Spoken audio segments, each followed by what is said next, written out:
Now, let's assume that another species, whether humanoid or dolphin-like, could have existed millions of years ago. How do we find their traces? There was a Doctor Who episode about a non-human industrial civilization on Earth that existed long before us. These reptiles, called Silurians, were forced deep underground by a catastrophic rise of temperatures on Earth, and there they thrived for centuries. That inspired scientists to create the so-called Silurian hypothesis. If there was an advanced civilization before us, we should find their traces somewhere. Well, let's try.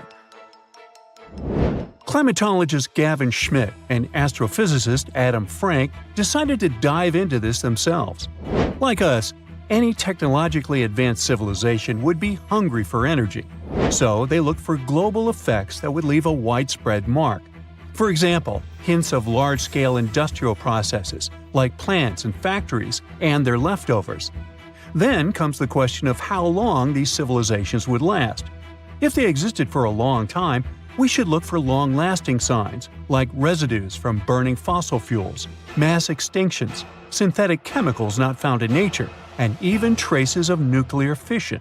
Basically, we should search for the same kinds of things that humans are currently leaving behind as evidence of our activities. Unfortunately, this evidence isn't that easy to find. Let's imagine an unsettling scenario if humanity suddenly disappeared.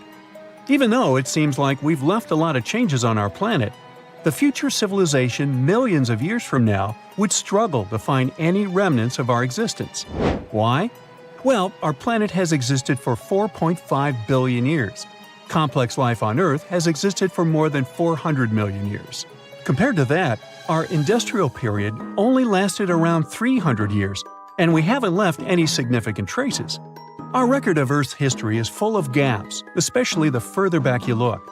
The fossil record captures only some things, being very selective and incomplete.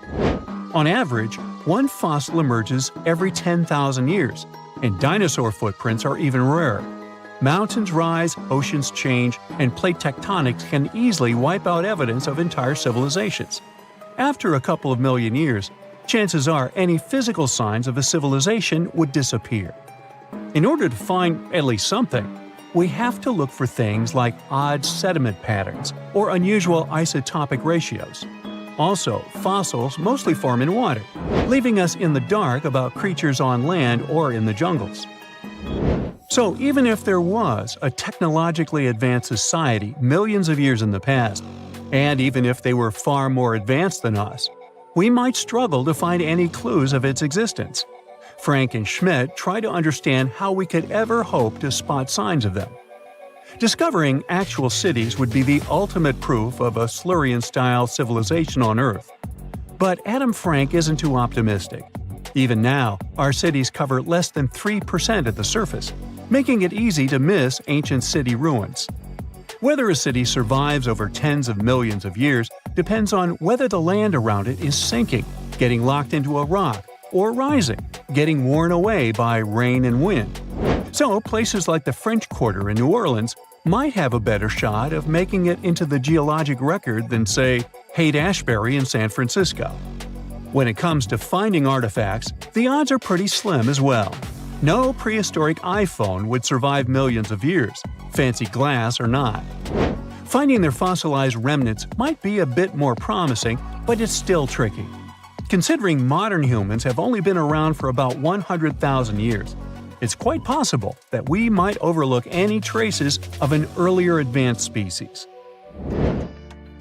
There is one thing, though. We could stumble upon their traces in rocks. Our current chaotic era might leave a distinct mark on the Earth's geological history, especially since we're basically experiencing PTM 2.0. I'll get to that in a moment. So they try to look at the changes in the carbon cycle. Humans have been releasing a lot of fossil carbon since the 18th century.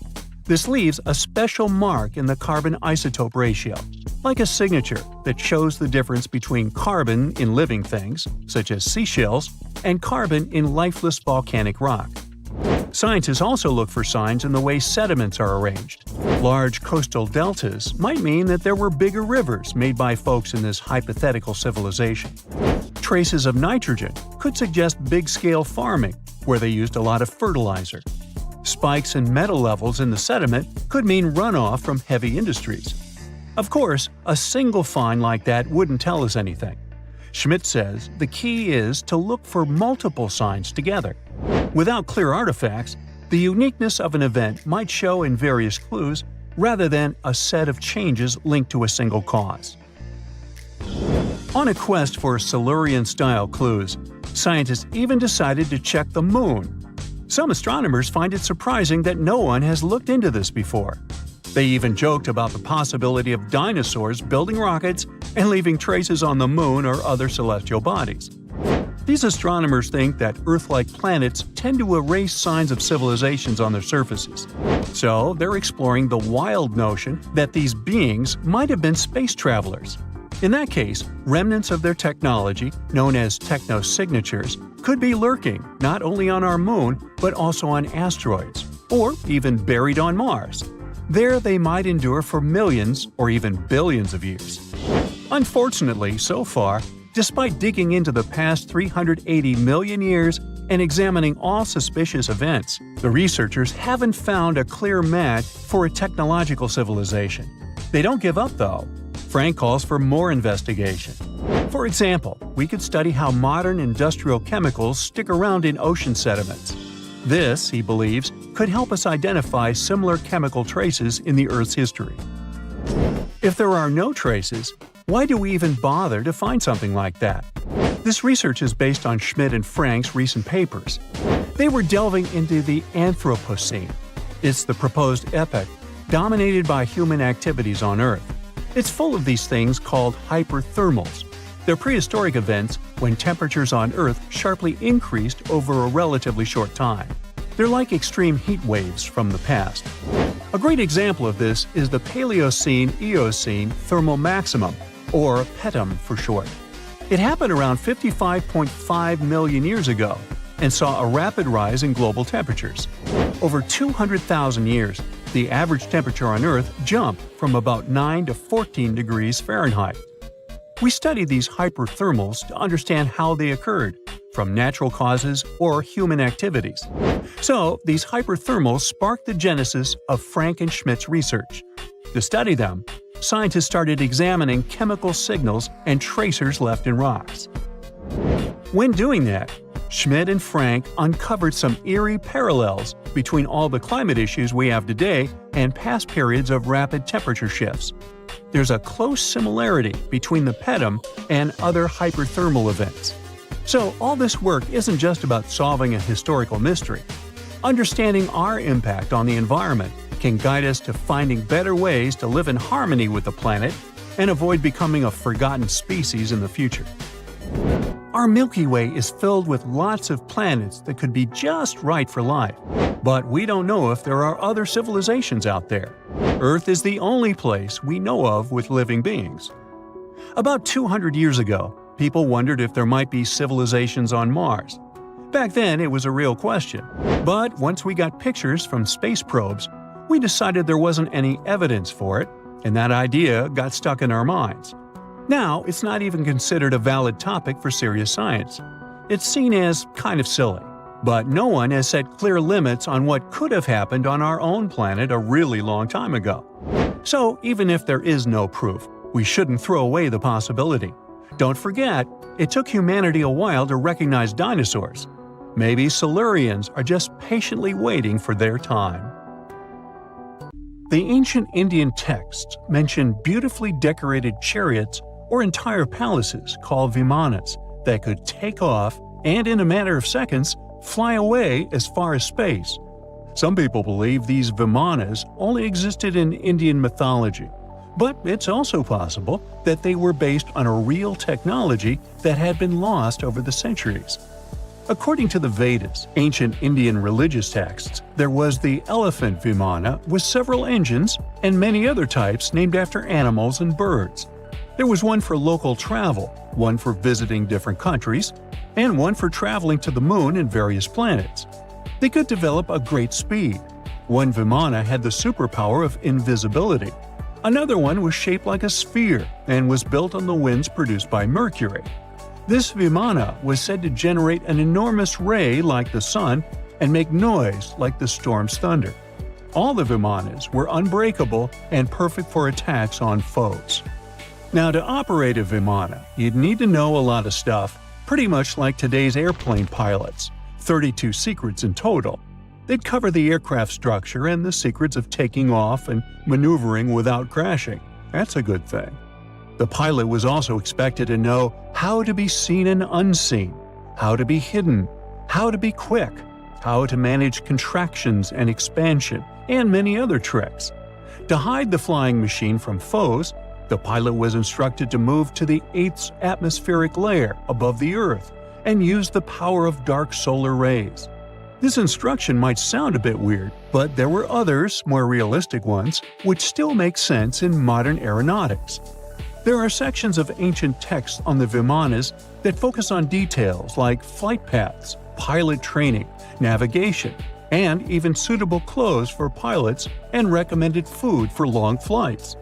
There was also a lot of technical detail about the use of heat-absorbing metals, the metals utilized, and melting points.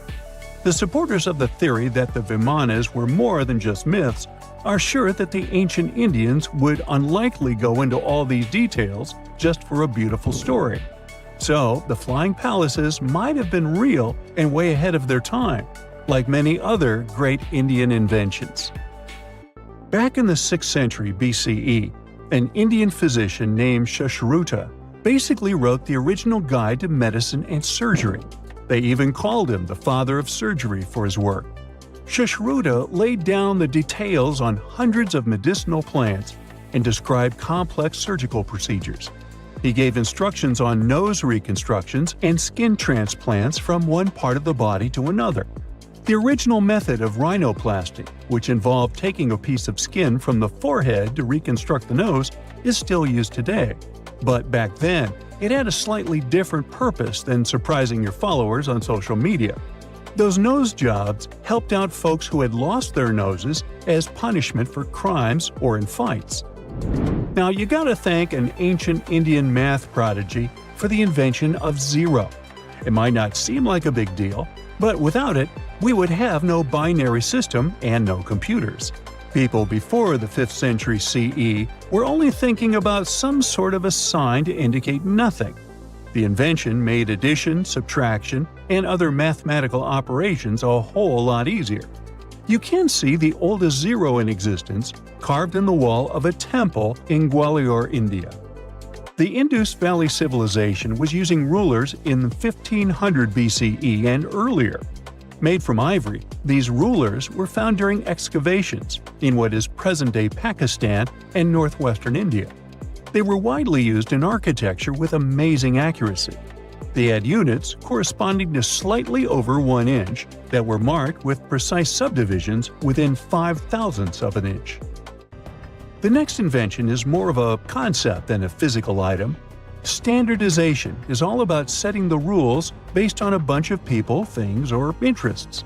One of its cool applications that we've all gotten used to is standard weights.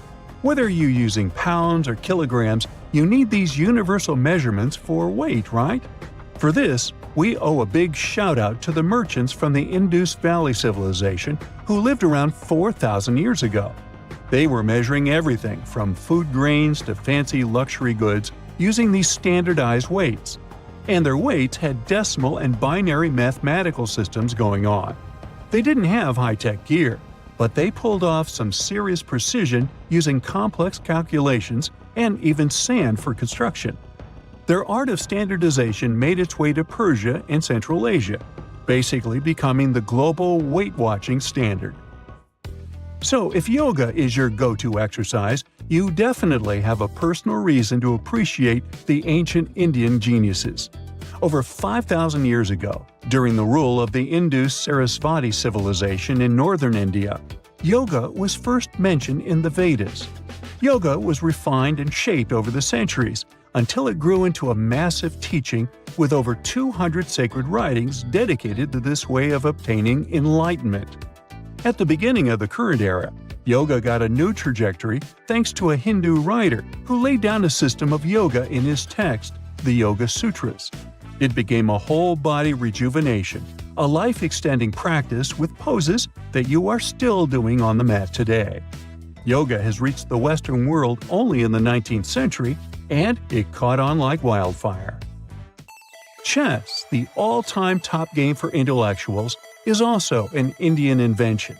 Its ancestor was called Chaturanga, and it was a strategic board game that started gaining popularity around 3,000 years before the current era.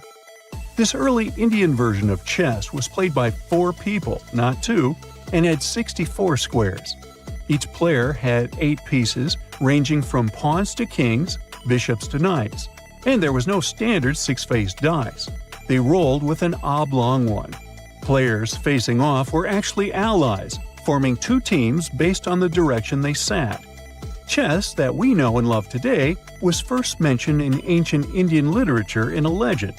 It said that the wife of a villain called Ravana had invented the game to amuse him. Now, the word shampoo comes from the Hindi word, which means to soothe or knead. The substance was invented in India in 1762 and was originally used for head massages, hence the name. The first shampoo was made of natural oils and herbs. British traders fell in love with the idea and brought it back with them to England. It took years for the original head massage oil to evolve into shampoo as we know it today, but it's still an Indian invention. Unlike the ancient Greeks, who wore animal skins, the Indians started cultivating cotton back in the 5th and 4th centuries before the current era. They used cotton threads to produce fabrics that soon became a huge hit in the Mediterranean and beyond. Jute and wool also have their origins in India. Cashmere, the finest and most exclusive type of wool, actually comes from the Kashmir region of India. Buttons that sit proudly on that cashmere cardigan of yours also have ancient Indian origins. Some 5,000 years ago, the Indus Valley Civilization started cutting seashells into geometric shapes with tiny holes in them. First, they were just decorations, but then people started using them to fasten clothes. Now, when you think about radio communication pioneers, Marconi's name usually steals the spotlight. He got a Nobel Prize in Physics in 1909 for his groundbreaking radio work. But there's an unsung hero in the radio waves game, and his name is Sir Jagdish Chandra Bose. He spilled the beans on radio communication way back in 1895. He shot an electromagnetic wave across 75 feet at the town hall in Calcutta, and it went through walls, rang a bell, and even set off some gunpowder. Marconi took a page from Bose's book, using his invention, the Mercury Coherer, as a blueprint for his own two-way radio. Bose didn't patent his genius creation, so he only got his credit a century later. One of the most unexplored and mysterious places on Earth is located in plain sight. It's one of the most majestic monuments of humankind. The wonder of the ancient world hides a secret that scientists and archaeologists still can't solve. This is the Great Sphinx of Giza in Egypt. The huge sculpture of a lion with a human head was carved out of rock about 4,500 years ago. Scientists still don't know the exact date of its creation and are also unaware of who built it and what for. There are many assumptions and theories, but none of them has been confirmed. Most people have seen this majestic sculpture either in photographs or in reality, but almost no one knows what's hidden underneath it. The statue of the Sphinx was carved from a single piece of limestone. It was painted. The remains of color pigment on the surface prove this. In the distant past, the Sphinx looked much brighter and more colorful than what we see now. But even after thousands of years, its greatness hasn't diminished. And by the way, Sphinx is not the real name. It was invented by the Greeks about 100 years or more after its creation. Initially, the Egyptians called the statue Hor-em-Akhet. There are many legends and theories saying the Sphinx is there for a reason. It's like a watchdog that guards the tomb of the pharaoh and the secrets of ancient Egypt. These legends become more plausible when archaeologists discovered hidden entrances at the feet of the Sphinx. They believe that these secret passages are the beginning of the tunnels leading to the halls with treasures. You can find a lot of stories on the internet that claim the Sphinx hides the Hall of Records, a repository filled with ancient and secret knowledge. One of the main artifacts of this repository is supposed to be the records of the ancient mythical state of Atlantis. According to legends, the entire library from this city was moved under the Sphinx. The entrance to this library must be located next to the Sphinx's right paw. Many archaeologists tried to find this entrance, but came away empty-handed. Also, there are many images with detailed diagrams of the underground city that consists of a network of tunnels and chambers under the Sphinx. Someone says there are structures as tall as 12-story buildings hiding underground, but there's no evidence of this. Archaeologists, even after millennia, continue to explore the mysterious sculpture. At the same time, many Egyptians don't want to learn more about the Sphinx. They're terrified of awakening something supernatural. In 1998, scientists discovered tunnels leading to empty caves under the Sphinx.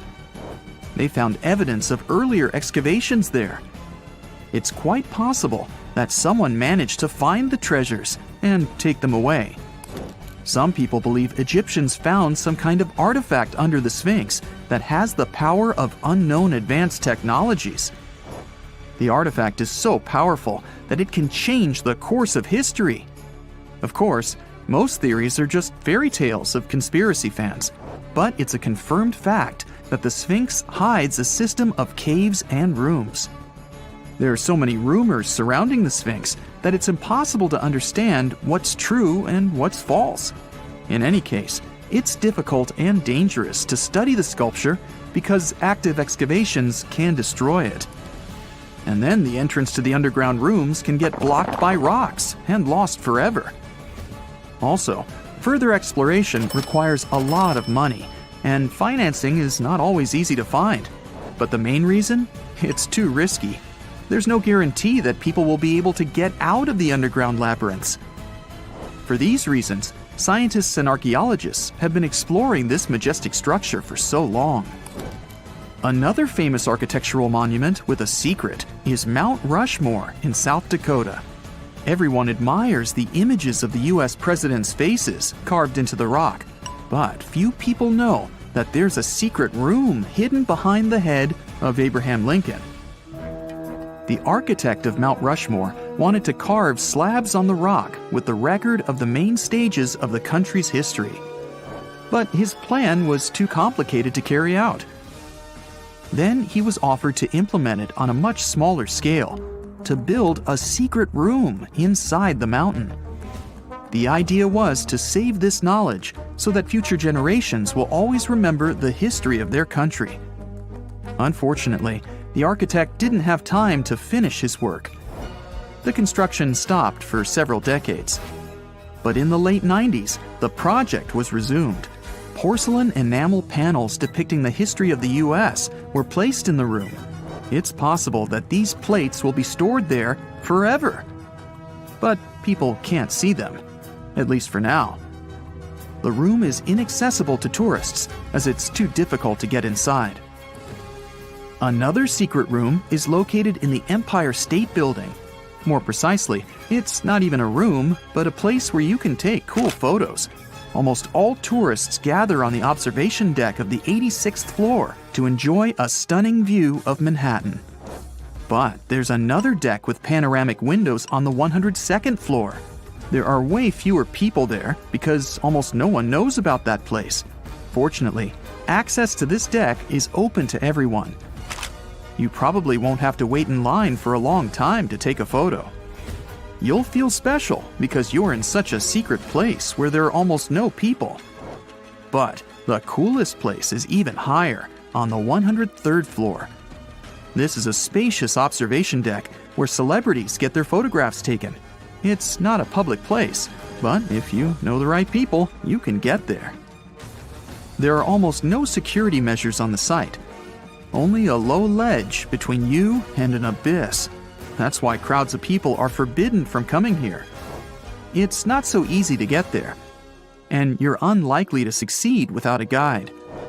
First, you need to choose the right elevator that will take you there.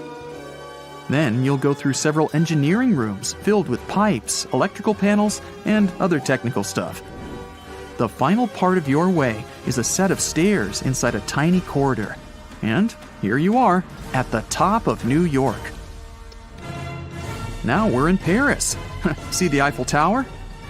Inside it, there are restaurants and observation decks.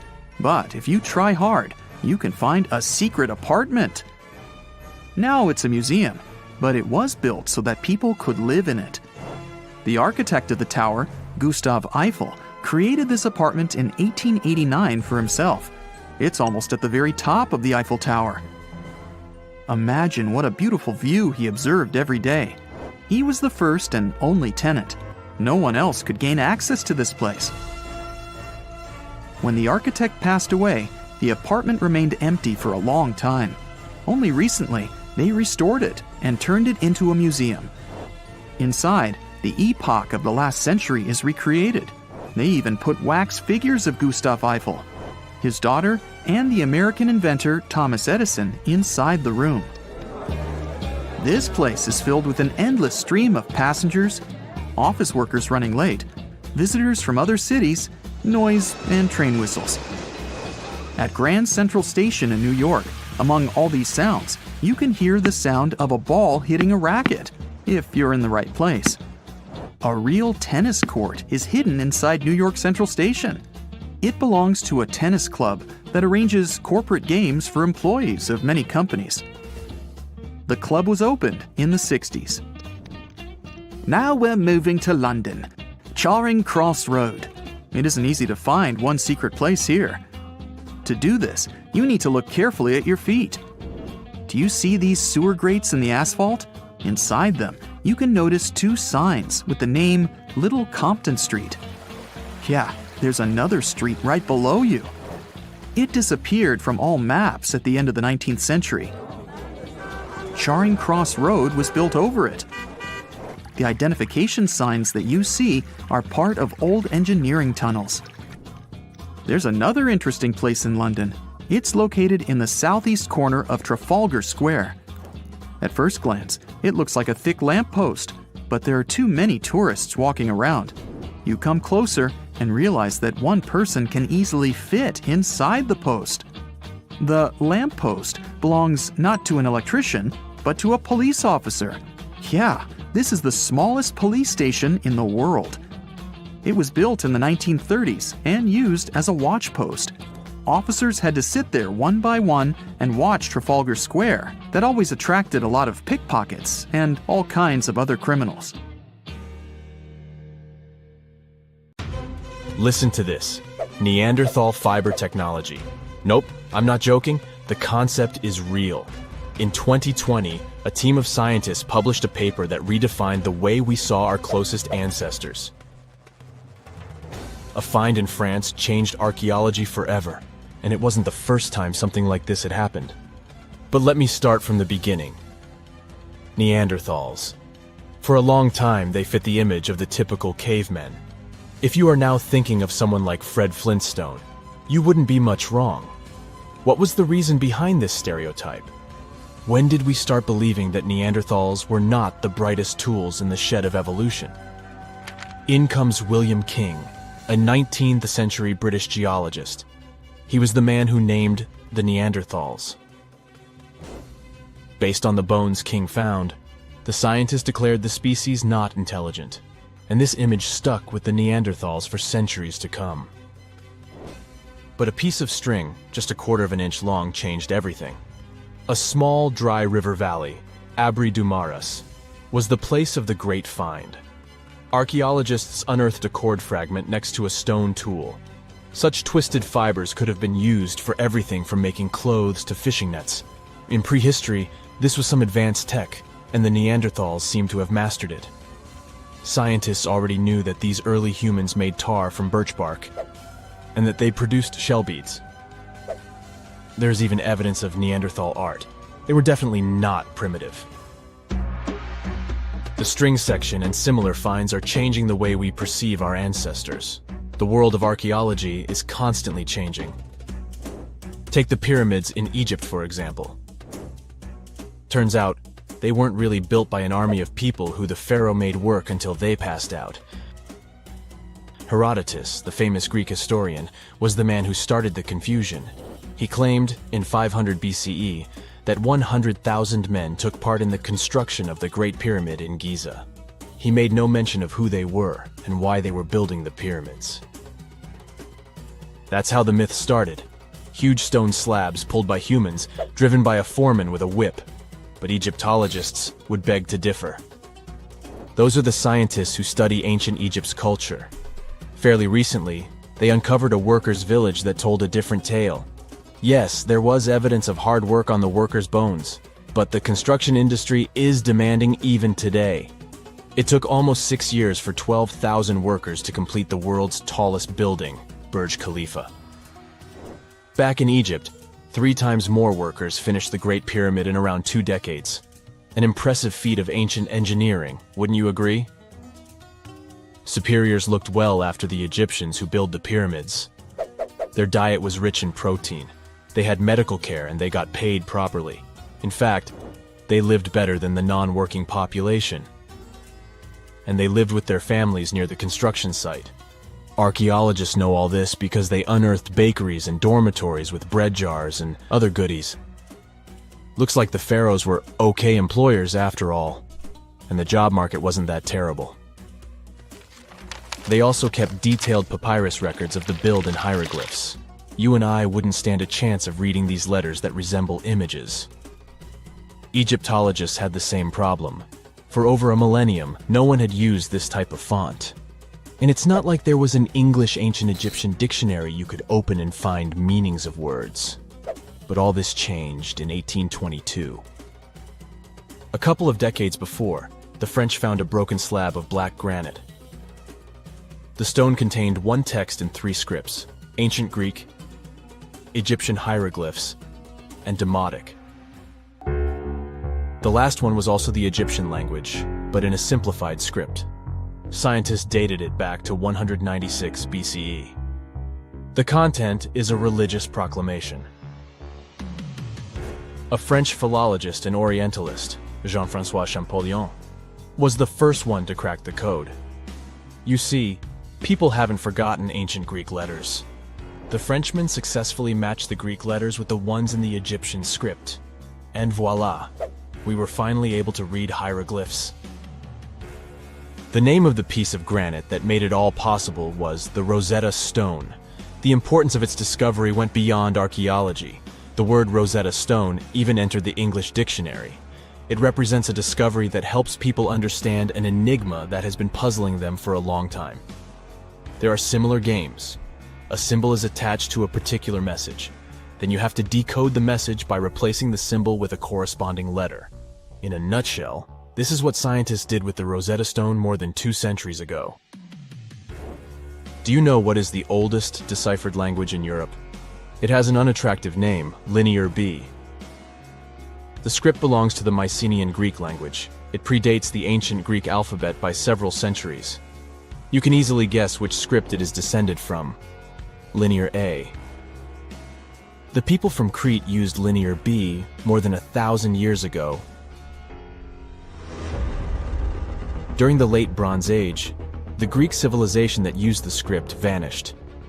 There was no one who could read Linear B, and more importantly, no one knew it existed in the first place. This was about to change during the first years of the 20th century. A British archaeologist by the name of Sir Arthur Evans excavated a vast palace complex at Knossos, Crete, Greece.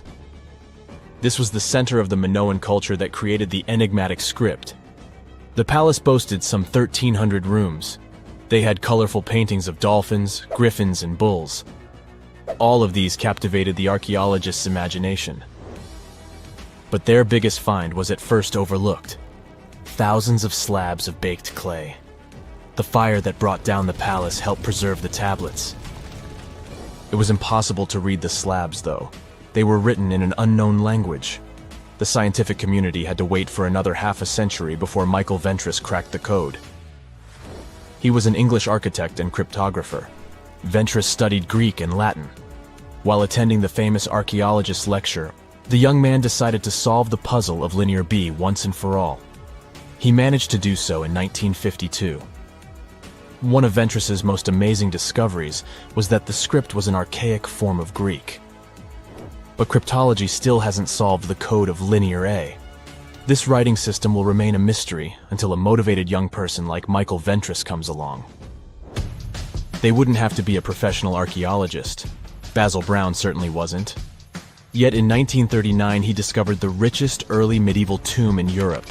This happened in Sutton Hoo in the southeast of England. This wasn't an ordinary tomb made out of stone. It was a full-size ship, 3 times as long as a London double-decker bus. And that's not all. Apart from its main purpose, the ship was full of riches. Deluxe hanging bowls, feasting vessels, gold and dress accessories, and luxurious textiles were just some of the treasures found. Archaeologists were also amazed by the silverware from distant Byzantium. You probably know this city as Istanbul, Turkey. Even in our age, it's several days' drive from Sutton Hoo. Just imagine how much time and money it cost to import a silver plate in the 7th century. That's when the ship went down, according to archaeologists. The English couldn't have done it. At that time, there was no England. The people living in the British Isles at the time were the Anglo-Saxons. Perhaps the ship from the grassy mounds in Suffolk belonged to one of their kings? We will never know. The local acidic soil did away with any possible evidence, or no one laid there in the first place. It could have been a cenotaph, which is a monument constructed to honor an important person. The archaeologists still don't have a definite answer. But what they have found at Sutton Hoo shed light on the Dark Ages. Before the discovery of the ship, they knew little about what had been going on in Britain after the Romans left. Now, the image of the early Anglo-Saxon society was much clearer. Perhaps the English soil will be the site of the next great breakthrough in archaeology. The majority of us have believed for a really long time that Stonehenge, one of the most iconic monuments in the world, was an ancient calendar because of its alignment with the summer and winter solstices. But no one could figure out how it really worked. Now, a team of researchers have come out with another study. It turns out that Stonehenge could have functioned like the solar calendar. It's a similar principle to the solar calendar ancient Egyptians used to have, the one based on a year composed of 365.25 days. Each of the stones from this big mysterious sarsen circle represented one day within a month. Sarsens are what we call these large boulders. It's actually a perpetual calendar, where people could track every winter solstice sunset. That way, those who lived near Stonehenge, which is today Wiltshire, UK, could keep track of the days and months of the year. We all now understand this mysterious calendar system because of this interesting discovery in 2020. The team has identified the source of 50 of the 52 sarsens that make up the iconic stone circle we all know about. They analyzed the chemical composition of these sarsens and traced their origins to the West Woods in Wiltshire, which is about 15 miles away from the monument. Not only did these 50 sarsens come from the same source, but they were also placed in their current position at approximately the same time. They make the outer circle of Stonehenge, together with a horseshoe-shaped inner ring. Near the center of the monument, there are smaller rocks, known as bluestones. The team traced the origins of the bluestones all the way to Wales. They also discovered that the sarsens share a common chemistry, over 99% silica with trace elements. 2 sarsens were different from each other and also different from the main cluster. These sarsens were arranged in 3 different formations at Stonehenge. 30 of them formed this huge stone circle that dominates the monument.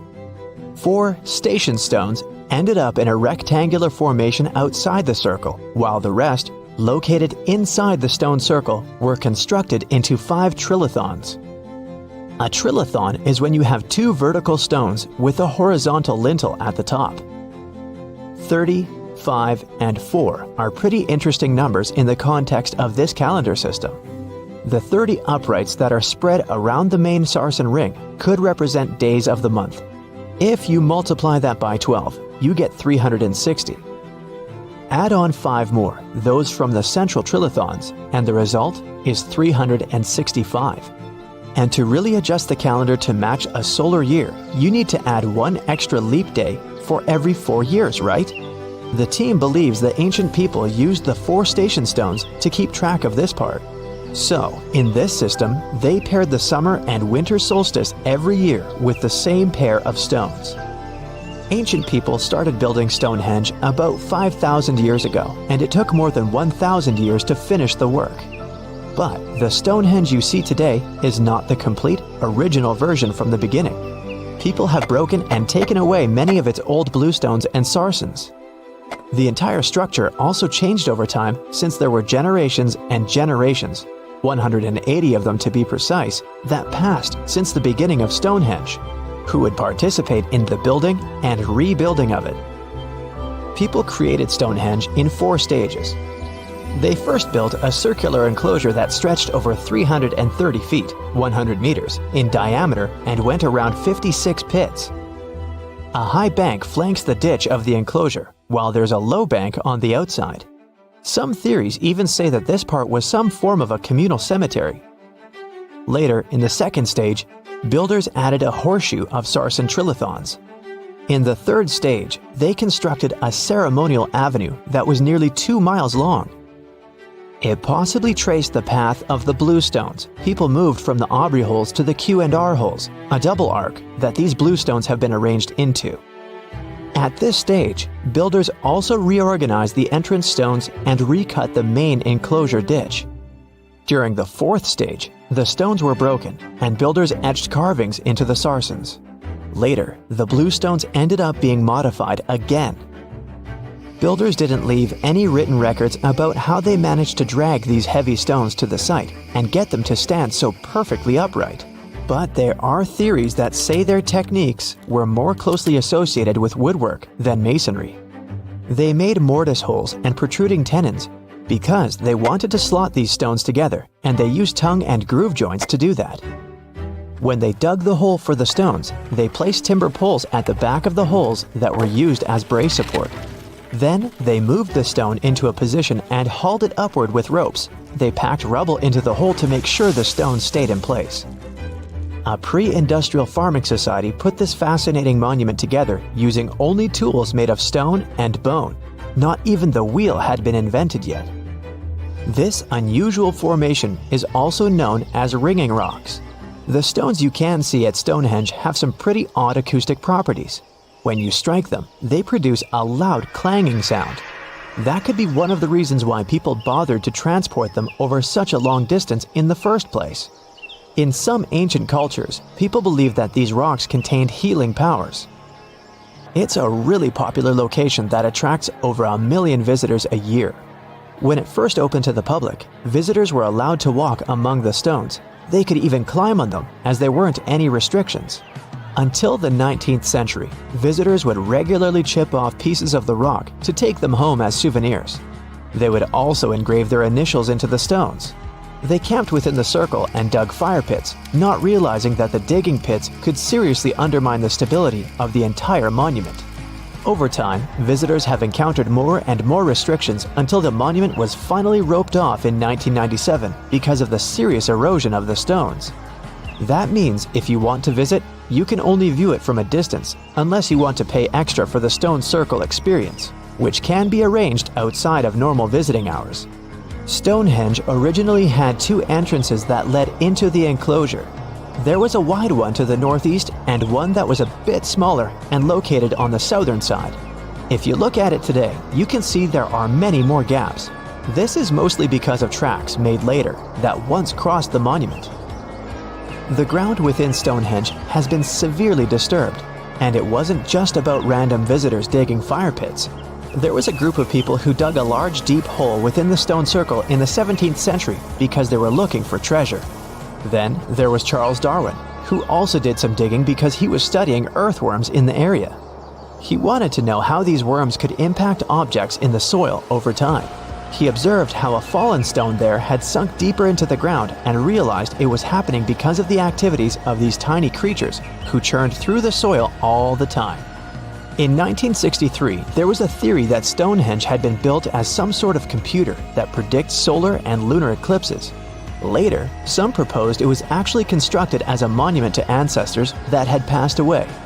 This theory says the permanence of its stones represented the eternal afterlife. The average sarsen you can find there weighs 25 tons, while the biggest one weighs around 30 tons. If you want to get an idea of how massive these stones really are, you can go behind the visitor center in the outdoor gallery to check out a replica sarsen stone. It's a true copy of a freestanding upright from one of the trilithons that are located in the inner horseshoe of the monument. There are 5 Neolithic houses at Stonehenge based on real archaeological evidence of houses found in that area. Each of them had stake-built walls and a chalk floor. Some even had furniture. There was also a lot of trash discovered, which means people in this area used to like celebrations and feasting. Research has shown that people lived in these houses for 50 to 100 years, around 4,500 years BCE, which was the time when the builders brought the sarsen stones to Stonehenge. During the time they were building Stonehenge, generations of people went through major changes themselves, from the Stone Age to the early Bronze Age. They were no longer as static and isolated. They started to travel and trade more, which means they communicated way more than their ancestors, even internationally. This is how they could have spread the word about Stonehenge, and it's also when the whole mystery and fascination with the monument began. Consider the Great Pyramids, one of the original 7 wonders of the world and the only one that still exists today. Did you know that the pyramids of Giza weren't the only pyramids out there? And they weren't even the first ones. First, there were the pretty good pyramids, but they didn't catch on. Nah, I made that up. Back to the story. In ancient Egypt, it was believed that kings were chosen by gods to serve on earth as their mediators. In the afterlife, they were expected to become gods themselves. The pyramid complex was built to make sure that the king had everything they might need in the afterlife. The complex included the pyramid, a palace, and temples. The tomb in the pyramid, where the king was buried, was filled with many things they might need, like furniture, food, and gold vessels. Actually, the first pyramid had been built 80 years before the first pyramid of Giza appeared. Overall, there were around 100 of them. Some weren't finished though, since the construction took a while and not every pharaoh lived long enough to see the end of the construction. And now let's talk about the construction itself. The biggest of the pyramids of Giza is as tall as a 40-story building.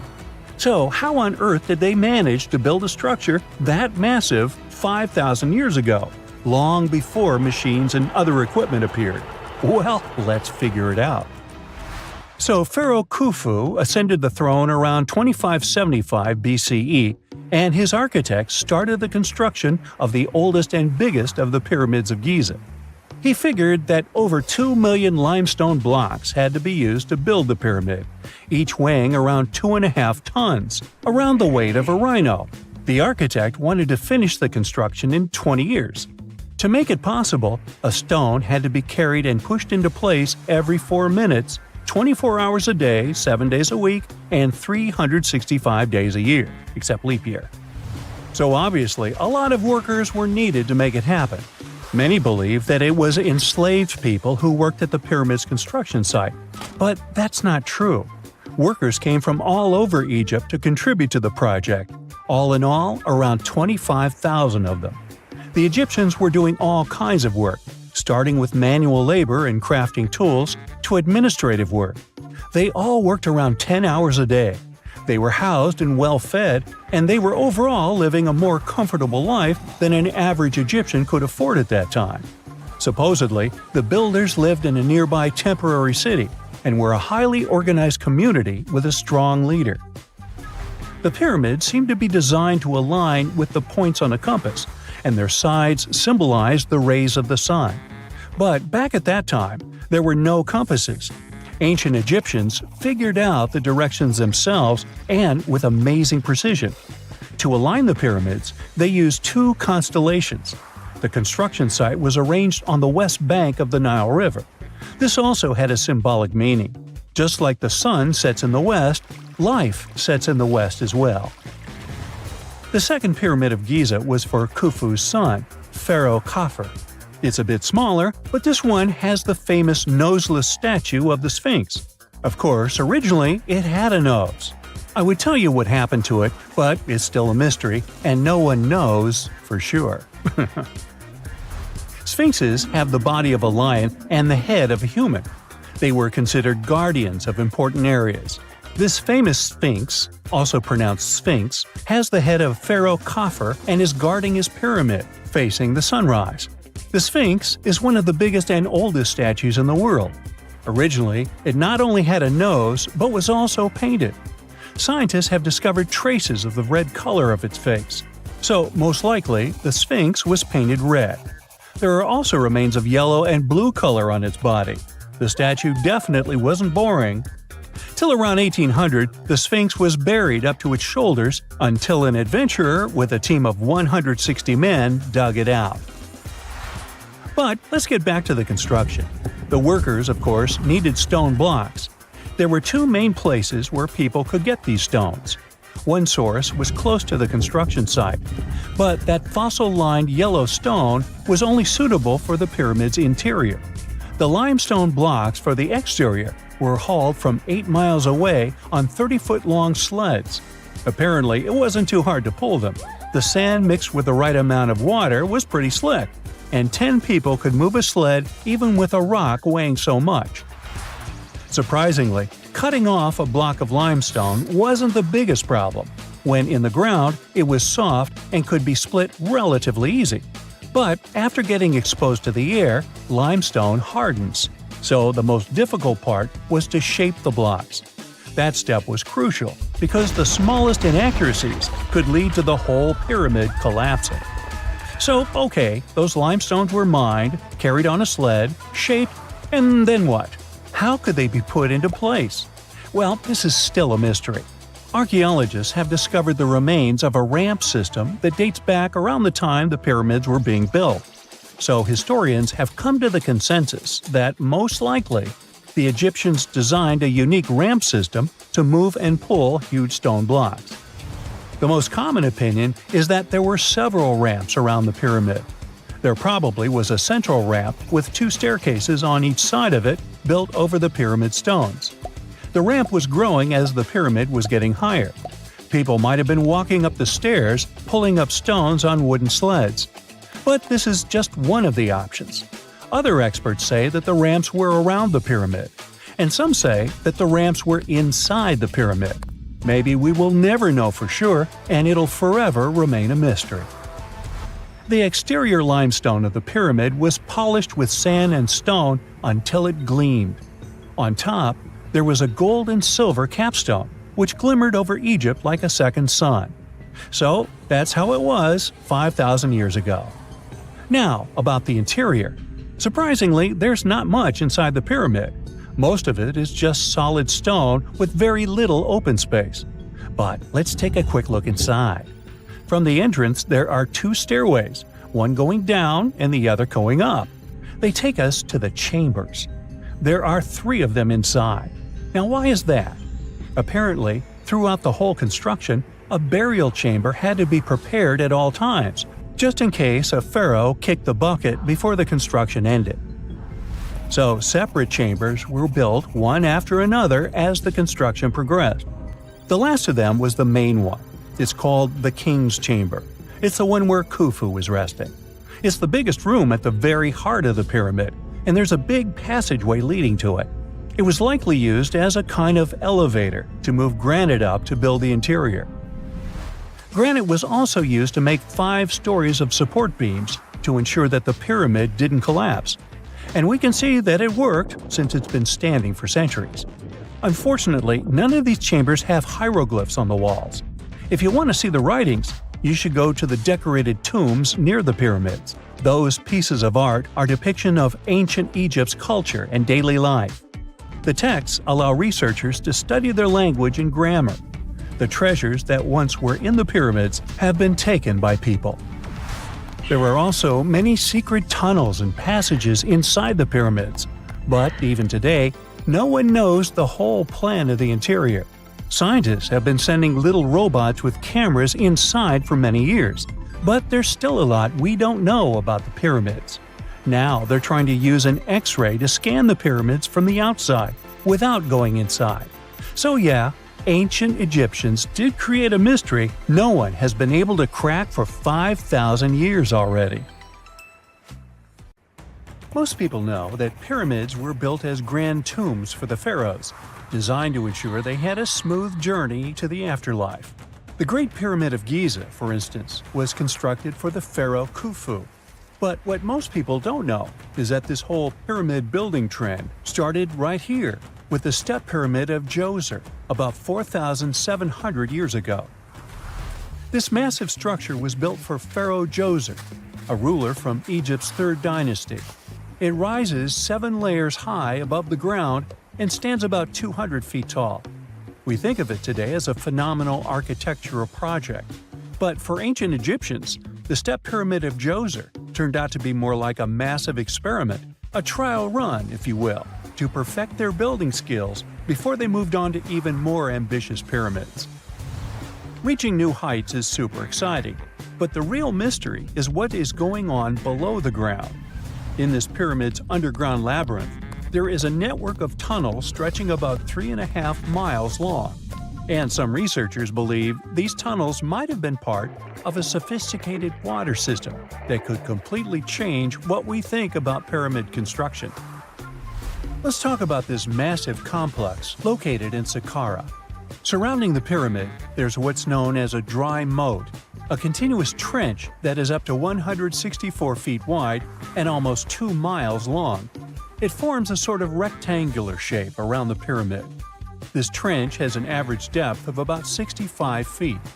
Now, if you were to add up all the earth and rock they dug out to create this moat, it would be about 10 times the volume of the step pyramid itself. For the longest time, people just assumed this trench was nothing more than a huge quarry, a place where they dug up stone and clay to build the step pyramid. Makes sense, right? But when you take a closer look, it doesn't add up. The trench is too narrow and deep to be practical for mining, and its layout doesn't match anything we know about ancient Egyptian quarrying methods. Plus, some sections of the trench are actually covered with a rocky ceiling, which would have made it nearly impossible to use as a quarry. Another theory suggests that the dry moat had some kind of spiritual significance. Maybe it was a sacred place, where souls of nobles gathered to serve the late king in the afterlife. There are even niches in the walls that work as a hint at this spiritual function. But most researchers believe that this purpose likely developed much later, long after the complex was built for Djoser. So what was the moat really designed for? In 2020, a researcher came up with a pretty intriguing idea. It is possible that this trench was actually designed to collect and manage water, especially after heavy rainfalls. Now, that makes sense when you consider the location. The moat sits in an area that could easily have been flooded by runoff water from nearby plains. This could also explain why the trench wasn't used for new graves until much later when the climate became drier and less prone to flooding. The story becomes even more intriguing, as this trench appears to be part of a larger, more complex hydraulic system within the Djoser complex. It is like the trench has several compartments, carefully carved out of the rock and connected by tunnels. These compartments likely served as a part of a water treatment system, where water would flow from one compartment to the next, getting cleaner as it moved along. Now, here is where things start to tie into the pyramid itself. The Djoser complex has a series of underground shafts, and some researchers think that water from the moat's deep trench might have been used to power a hydraulic lift system, and this giant water-powered elevator could have been used to raise the heavy stones needed to build the pyramid. It worked like a volcano, but instead of lava, water did the heavy lifting. Imagine a big deep hole in the ground at the center of the pyramid site. Inside this hole, there was a huge wooden platform, kind of like a giant raft that could move up and down. When the workers wanted to lift a heavy stone, they would fill the hole with water. As the water rose, the wooden platform started to float up, carrying the stone with it. almost like a giant water-powered elevator. When the stone reached the right height, the workers slid it off the platform and onto the pyramid. The idea is that water from the deep trench, after being cleaned and filtered, would flow into these shafts. A massive float, possibly made of wood, would then rise as the water filled the shaft, lifting the stones up to where they were needed for construction. Once the stone was in place, they'd let the water out, lowering the platform back down to the bottom, ready to lift the next stone.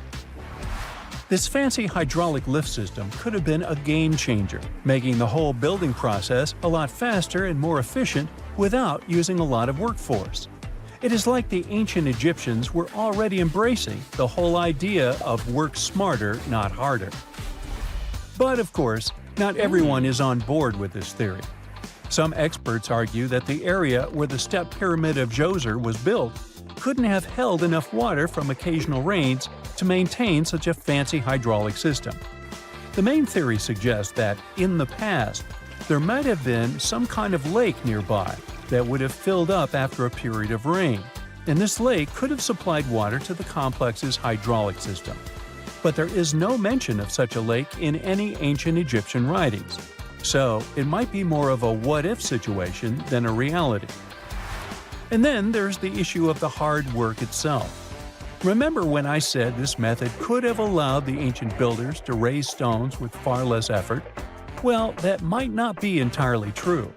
According to some experts, just building this hydraulic device would have required a lot more heavy work than simply moving the stone blocks using good old-fashioned manpower.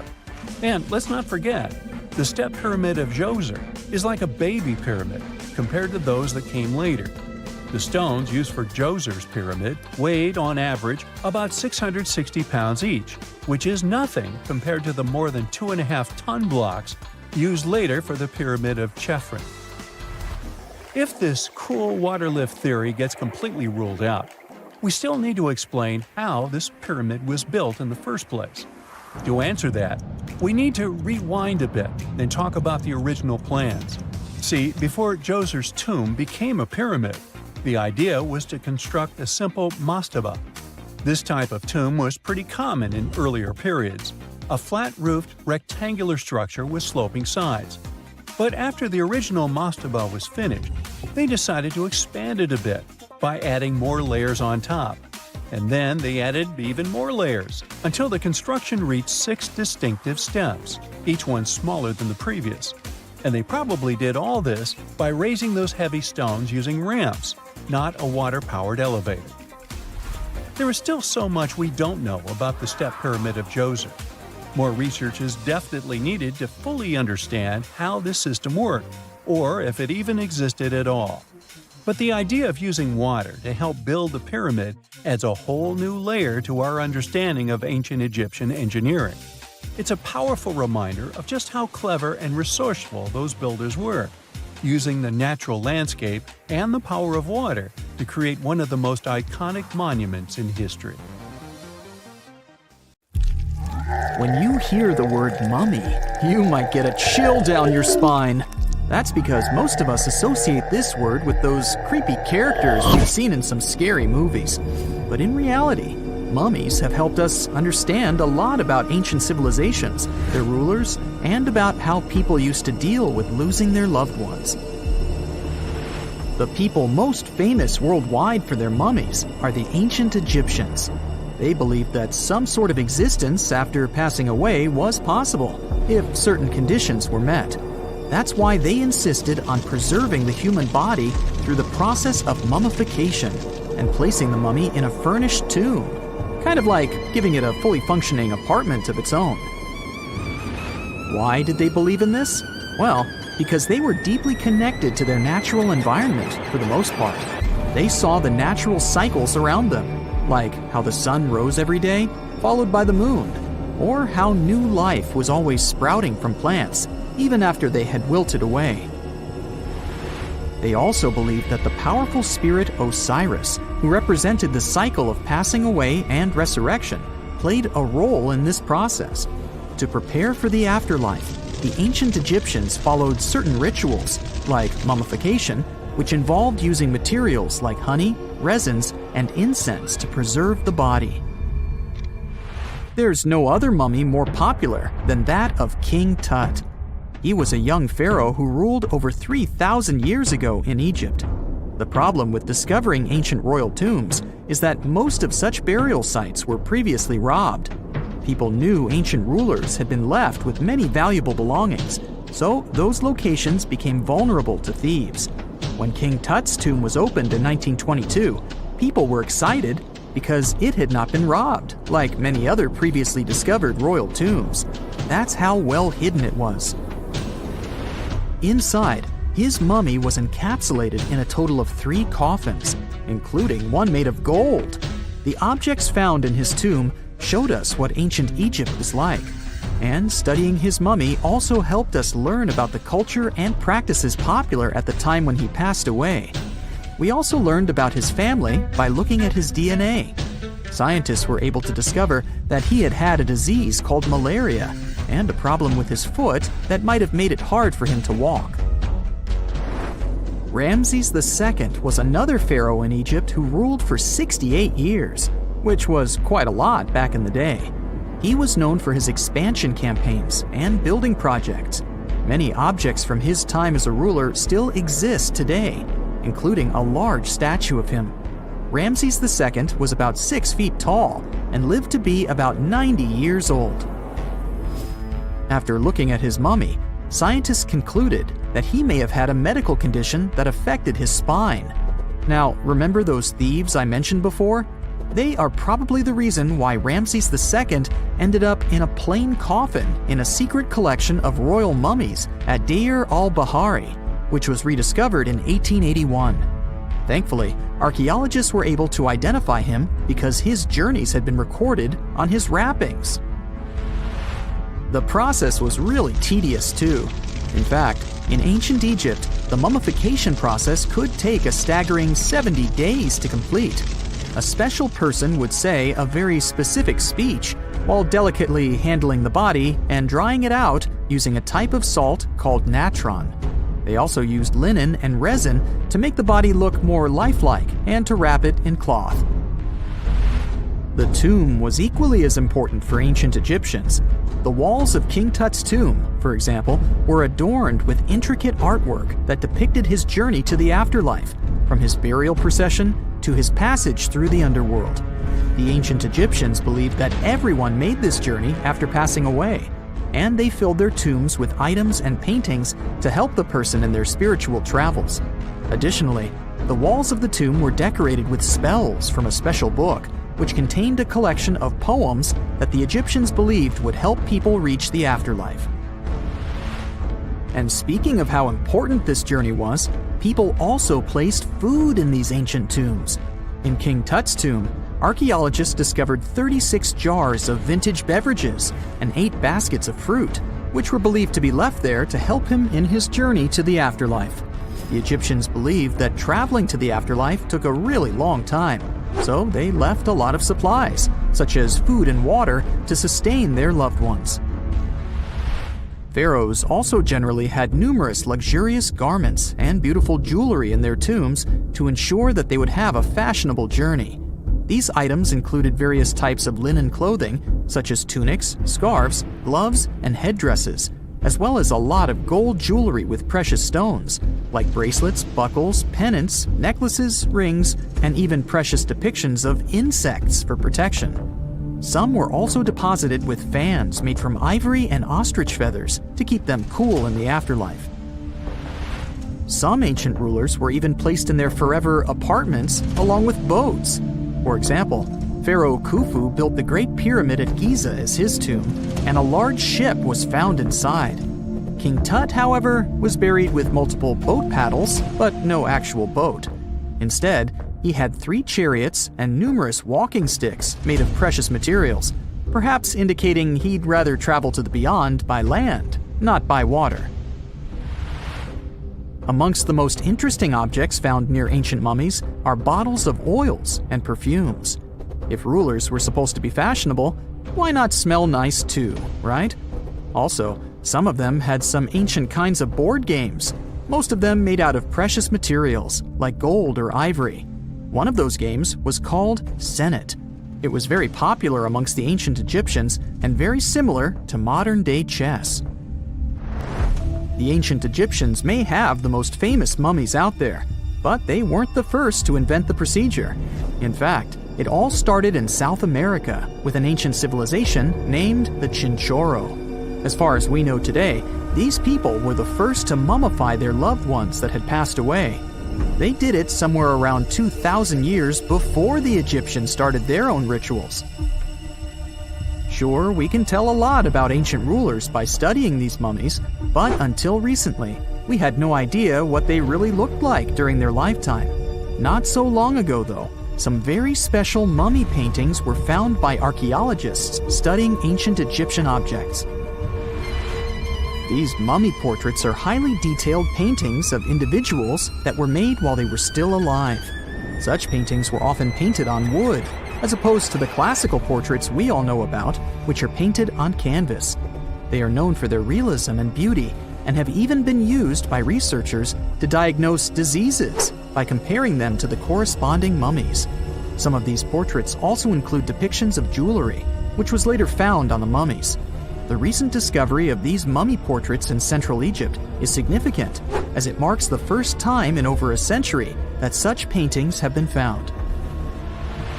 Mummies appeared all around the world naturally, too.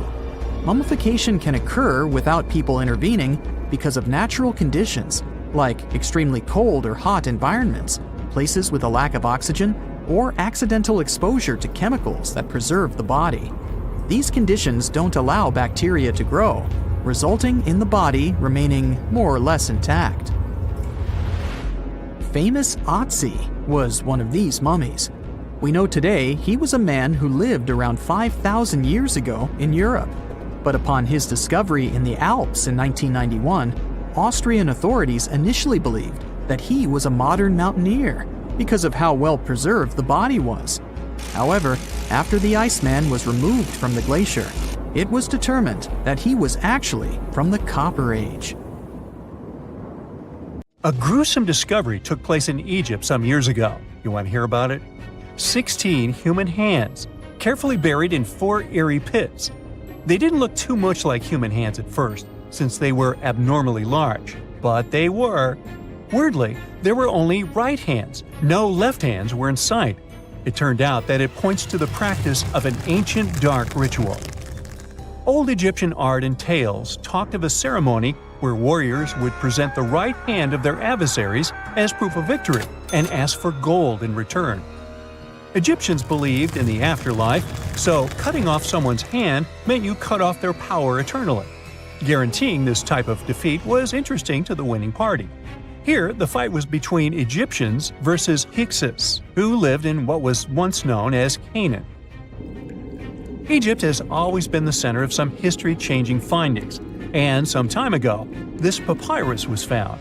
If we stretched it open, it would be just a tad bigger than the height of a skyscraper.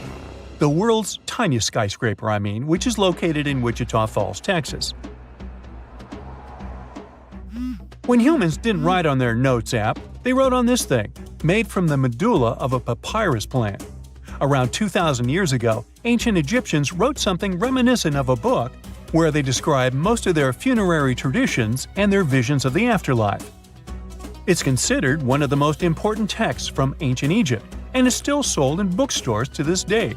This ancient manuscript was unearthed from a chamber located just south of the Pyramid of Djoser, located in Saqqara.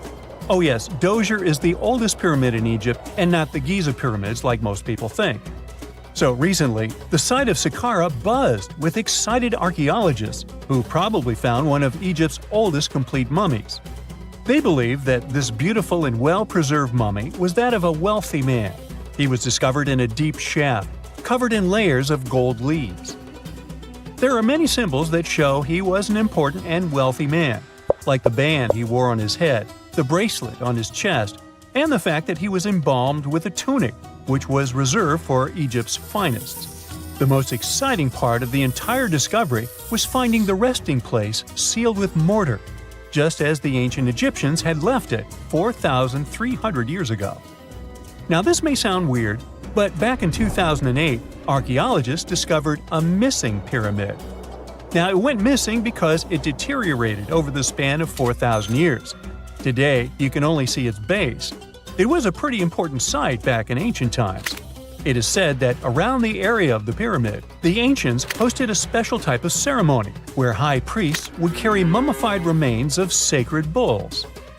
Now here's a fun fact.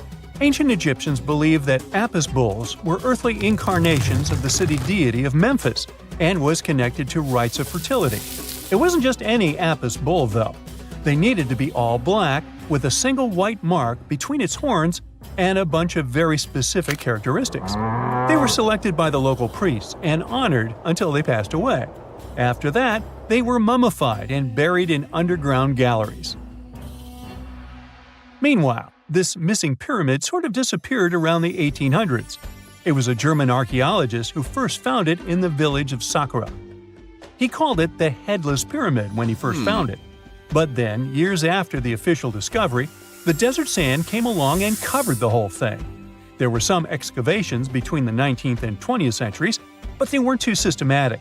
That's why scientists were so thrilled when they dug an entire pyramid's base after removing the 25-foot mound of sand that was covering it. Oh, and it turns out American archaeologists are excavating a cemetery in Egypt that could contain over 1 million mummified bodies.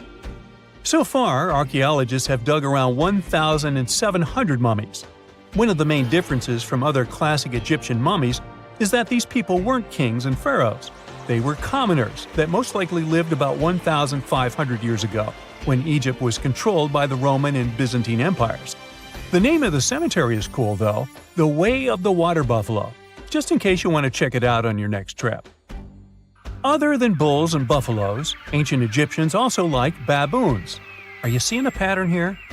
In the beginning of the 20th century, archaeologists discovered a site filled with mummified baboons in a place called, guess what? The Valley of Monkeys.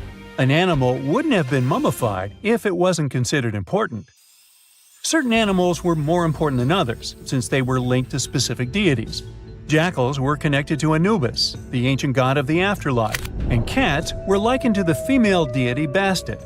Baboons were a pretty big deal, since they were believed to be connected to Thoth, the deity of wisdom and advisor to Ra, one of Egypt's supreme deities. The archaeologists who studied these animals weren't too happy. They think these baboons were kept inside and were deprived of sunlight for most of their lives. They had extreme vitamin D deficiencies and they were poorly fed. Maybe Thoth got angry with these baboon keepers. Just a guess. Since there's never a boring day for archaeologists in Egypt, they also found human mummies with golden tongues. Since Egyptians were all about the afterlife, they believed that golden tongues might help a person speak once they pass to the other side. I mean, it's a long shot, but hey, why not? Some of these mummies were placed in wooden coffins with goods, such as necklaces, pottery, golden artifacts in the shape of lotus flowers and scarab beetles, and iPhones. Just kidding. A new temple was also unearthed recently in Egypt. Scientists believe it was dedicated to honor Zeus Cassios. That deity would be a cross between Zeus, the almighty Greek deity of the sky, and Mount Cassios. While digging around the Sinai Peninsula in Egypt, archaeologists spotted 2 pink granite columns poking out of the ground, and bingo. They believe these columns represented the temple's front gate and collapsed during an earthquake many years ago. And speaking of deities, there weren't only super serious deities. Recently, scientists unearthed a golden ring in a city south of Cairo. No, Frodo, it's not magical. It was a normal gold ring, but it had the depiction of the deity of fun, officially named Bes. This deity is often described in sacred texts as a happy chubby dwarf. Today, many tattoos we get are sorta deprived of any sense and are made of aesthetic purposes only. In ancient Egypt, though, women would get tattoos as a token of protection for childbirth. That's what scientists think, at least. Around the Nile region, scientists found some mummies that had well-preserved tattoos, which is a rarity since the skin deteriorates so easily. 2 of these women tattooed their lower backs, and the drawings were simple. They were mostly pictures, including that same chubby dwarf we just talked about, Bes. He also had a side hustle as the protector of women during childbirth. Now, would you believe me if I told you ancient Egyptians invented robots? No? Well, that's because that's not entirely true. Sure, they were astronomers, mathematicians, and engineers, and somehow they also squeezed an eccentric invention into that package – an automated deity some scientists called Hathor. This wooden statue had been in the Metropolitan Museum of Art for years before someone noticed its secret. With the help of an X-ray machine, specialists discovered a mechanical operating system inside it. The pulley-like axis goes from the statue's shoulder to her left leg. When the system rotates, the statue raises and lowers her hand. Hey, pick me, pick me. You're walking down the street. You see a strange-looking antique shop called Ageless Trinkets of Mr. Bright. You're curious, so you enter there. You take a look at all the weird stuff. Suddenly, an old folded parchment paper catches your attention. It's a world map, but something's off with it. Instead of showing the countries as you know them, it shows the locations of 4 mythical lost worlds and civilizations. Mr. Bright, the shop owner, comes next to you after realizing your shock. This map won't let you find these places or anything, but I can explain to you the legends behind them if you want, he says. Let me begin with Atlantis.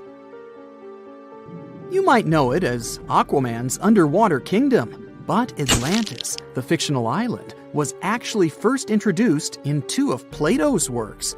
According to him, Atlantis was a highly advanced civilization that existed about 9,000 years before his own time, and its story had been passed down by poets, authors, and others.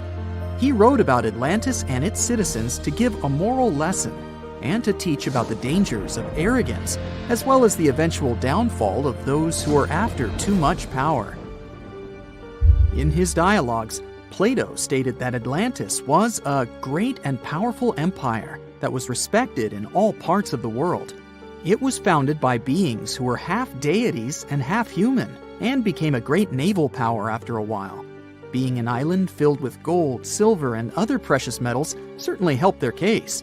But besides that, it was also known for its breathtaking architecture and state-of-the-art technology, as well as its countless rare and exotic wild animals.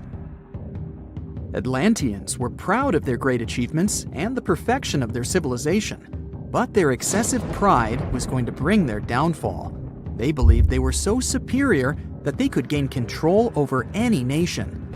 This led them to launch a series of invasions.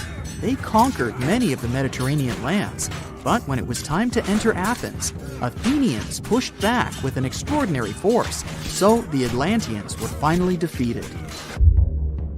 Plato stated that deities then got angry at Atlanteans because of how wicked, greedy, and immoral they became, so they punished them by sending earthquakes, which caused Atlantis to sink beneath the sea. Although the earliest written records of Atlantis were Plato's works, some people still believed his story to be based on truth and tried to identify the island of Atlantis with actual countries. Some people suggested it may have been located in the Mediterranean Sea, near the coast of Spain or Italy. Others thought it may have been located in the Caribbean, off the coast of Central or South America, but there was no solid evidence to support any of these claims. One theory, in particular, seemed more plausible than the others, though. Located in the Aegean Sea, the island of Santorini was the home of a highly advanced Minoan society. However, due to a huge volcanic eruption, it was destroyed about 3,600 years ago, causing the Minoan civilization to suddenly disappear. These similarities between the fictional Atlanteans and the historical Minoans made Santorini a good candidate for the speculations. Yet again, there were still major flaws with it, such as how the time when Plato said Atlantis was destroyed doesn't coincide with the time of Santorini's eruption. So Atlantis still continues to be regarded as nothing more than a popular legend in the scientific world. Now, let's move toward the northeast direction on the map, Mr. Bright says. According to Celtic Breton mythology, there once was a magnificent city called Ys, also known as Caris, that towered over Douarnenez Bay in France's Brittany region. It was the most wealthy city in the entire Atlantic. It was especially famous for its beautiful gardens and buildings, and its citizens were all living comfortably and happily there. Dahut, who was King Gradlon's daughter in Breton legends and literature, had a deep love for the sea. She begged her father to build a city at the edge of the sea, and that is how the city of Ys was established. Little did she know that she would be the one responsible for the destruction of her father's beloved gift. You see, since the city was surrounded by the sea, it needed to be protected by a dike equipped with floodgates, and these gates could only be opened at low tide. And the only one who had the keys to these gates was the king himself. One day, a handsome red knight arrived at the city, but couldn't pass the gates. Dahut was so taken by him that she wanted to let him in. She knew that her father was the keeper of the only key to the city, so she sneaked into his room and stole it from him. Then she gave it to the Red Knight so that he could enter the city and they could be together. However, the Red Knight turned out to be the Prince of Darkness, and he intentionally left the gate open to the raging sea. The waves soon swallowed all of Ys. King Gradlon was able to escape on his magical horse, but Dahut couldn't. She turned into an evil mermaid who lured sailors into the sea. Today, if you go to Quimper, a city in Brittany, northwest France, you can find the statue of King Gradlon riding on his horse. Although the city of Ys is a legend, Brittany coast locals believe that on the days when the waters are calm, you can still hear the tolls of the city bells deep under the sea, if you listen carefully. Mr. Bright then points at the Indian Ocean on the map and says, "Now, have you heard about Lemuria?" Back in the mid-1800s, a few scientists suggested that there was once a continent that existed in the Indian Ocean, somewhere close to the south of modern-day Sri Lanka. The first one to popularize this theory was the British lawyer and zoologist Philip Lutley Sclater. In his paper, The Mammals of Madagascar, he stated that he found lemur fossils in India, and not in Africa. However, this discovery was extremely shocking to him because of the fact that lemurs' original homeland, Madagascar, is much closer to Africa.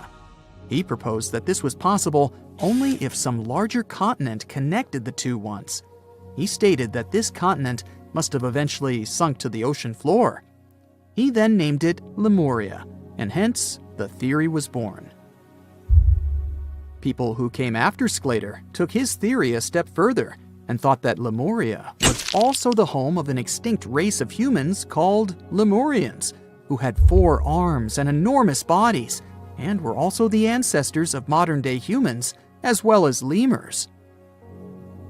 Of course, as new scientific discoveries were made on plate tectonics, evolution, and the study of DNA, the theories regarding the fictional continent called Lemuria were debunked.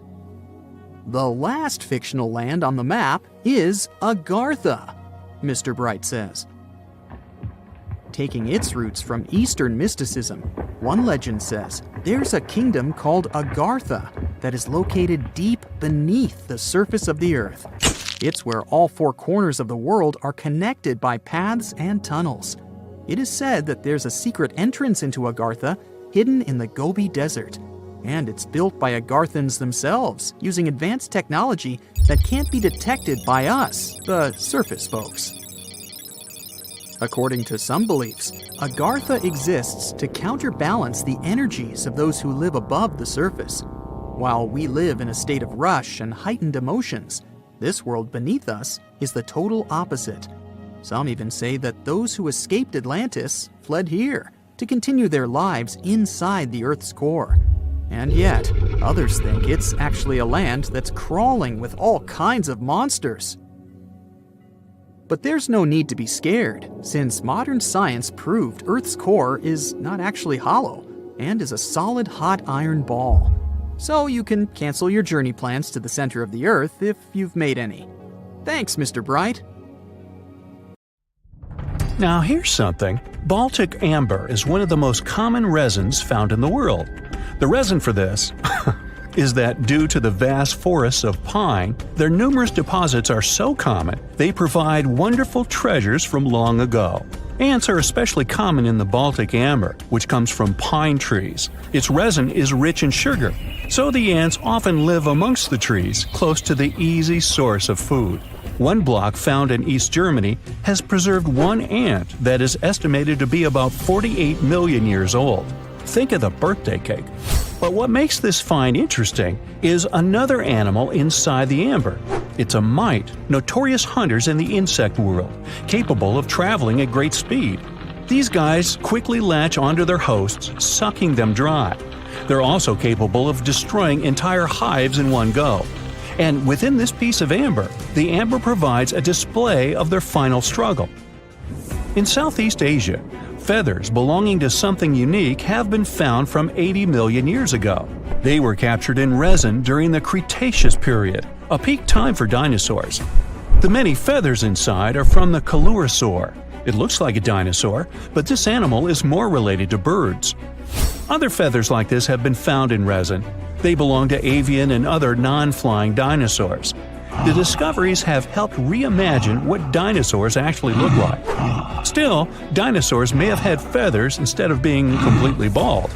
Of course, for most of them, the feathers weren't used for flying, but they helped the dinos stay warm. However, the feathers weren't all that was found, and a part of the Coelurosaur's tail is also preserved. Still, it's so small and ancient that its DNA hasn't survived to map their entire genome. The enclosed tail is also very delicate, and it can't be removed from its protective amber shell. But although these findings can only be observed, they've still provided a great insight in the evolution of birds. But how does amber preserve things so effectively, even at the initial stages? The trees produce the resin to protect any small gaps in the bark against feeding insects. Its antiseptic nature and lack of water content ensures it doesn't degrade for a long time. This also makes it more resilient as it petrifies over long periods, eventually becoming a fossil. Some of the oldest amber ever found was from the Triassic period, showing how long it can last. The pieces from Italy are about 230 million years old. And inside one of these ancient droplets holds the oldest arthropod ever recorded. This mite found inside has provided a broader understanding to their evolution. Today, they're known to mainly annoy gardeners by feeding on the petals of flowering plants. However, at the time the mite was caught, flowers didn't have any petals, and it would be without this tasty meal for another 100 million years. Now, 100 million years ago, Myanmar was part of Gondwana, the great supercontinent. At that time, Myanmar wasn't part of Asia yet. But it was still lush with a great forest, which contained many species of lizards that lived amongst the undergrowth, hiding away from dinosaurs. Many of them have been stored within amber. This fact helped discover ancestors of geckos and chameleons. By using CT scans, scientists have analyzed them, providing a glimpse into the formation of their scales, teeth, feet, and claws. It also provided an understanding of how these archaic creatures once appeared. Although mostly pieces of lizards, by using modern technology, the scientists have been able to create 3D images of the lizard. These images can reveal how those guys appeared in their full form. The images show that they still retain some of their exact features to this day, like the chameleon's sticky pads used for climbing. A salamander fossil from around 20 million years ago is one of the most intact specimens ever found in amber. Details of its final moments show that it had been attacked before getting stuck in the resin. However, what's confusing about this find from the Miocene era is that the amber was found in the Caribbean, but it came from a tree that's closer related to those from East Africa. The lizard also has ancestry from the same area. Finds like this have opened a whole new understanding about how these small lizards migrated. It's expected that they would have ridden fallen logs, which took them across the seas to new homelands, not only to the Caribbean, but to all continents except for Antarctica. Nobody goes there, it's too cold. In the Dominican Republic, you can find some of the rarest of all ambers. This Dominican amber came from neotropical forests from around 20 million years ago. Many of the trees that made the resin are now extinct. The amber is almost completely see-through and can come in an array of beautiful colors. The most common colors are red, yellow, and even blue, and are easily mistaken for gemstones. One was found with a flea caught in it, dating to when the forest was at its peak and the mammalian variety thrived. Fleas were likely common at the time, and this flea in particular had recently fed on a mammal before getting stuck. However, something more intriguing was found within the flea. While scientists checked what mammal DNA was within the flea, they found that it was carrying an ancient bacterial blight. These blights have been constant throughout Earth's history, dramatically decreasing populations of animals and plants. This now extinct blight in the amber helped scientists determine how much the bacteria have evolved and how it spread. Now, most remnants of insects inside amber aren't much more than the exoskeleton bodies. But with some found in Myanmar, they were so well preserved that even the color of the insects is still intact. Colors in nature appear in three different ways. The first is bioluminescence, that's produced by a chemical reaction within a living organism. The second is about pigments, where the color appears in an animal or a plant tissue. The third is called structural coloration, and the production of colors here is explained by microscopic surfaces fine enough to react with the light. The rare insects in amber were found in the form of structural coloration, but only at specific wavelengths. It all explains the very intense colors rarely found. 99 million years later, these bugs can still show their vibrant colors – blue, purple, and green. Some of them appear so different in color and shape that they almost look like they're from another world. Which of course they are, a very old one. Ants have been around for about 168 million years, based on fossil evidence provided. They're well known for their social hierarchies and their hive mind system. They've dominated almost every corner of the insect world, but when these social capabilities came about have been difficult to determine. Yet, recently, amber dated from 100 million years ago has shed some light into their evolution. Several amber pieces have preserved various ant types, including the worker ants, guardian or soldier ants, and even a queen ant. Before these pieces were found, it was estimated their social nature occurred millions of years later. A piece of amber dated 100 million years ago helped shed light on the evolution of birds.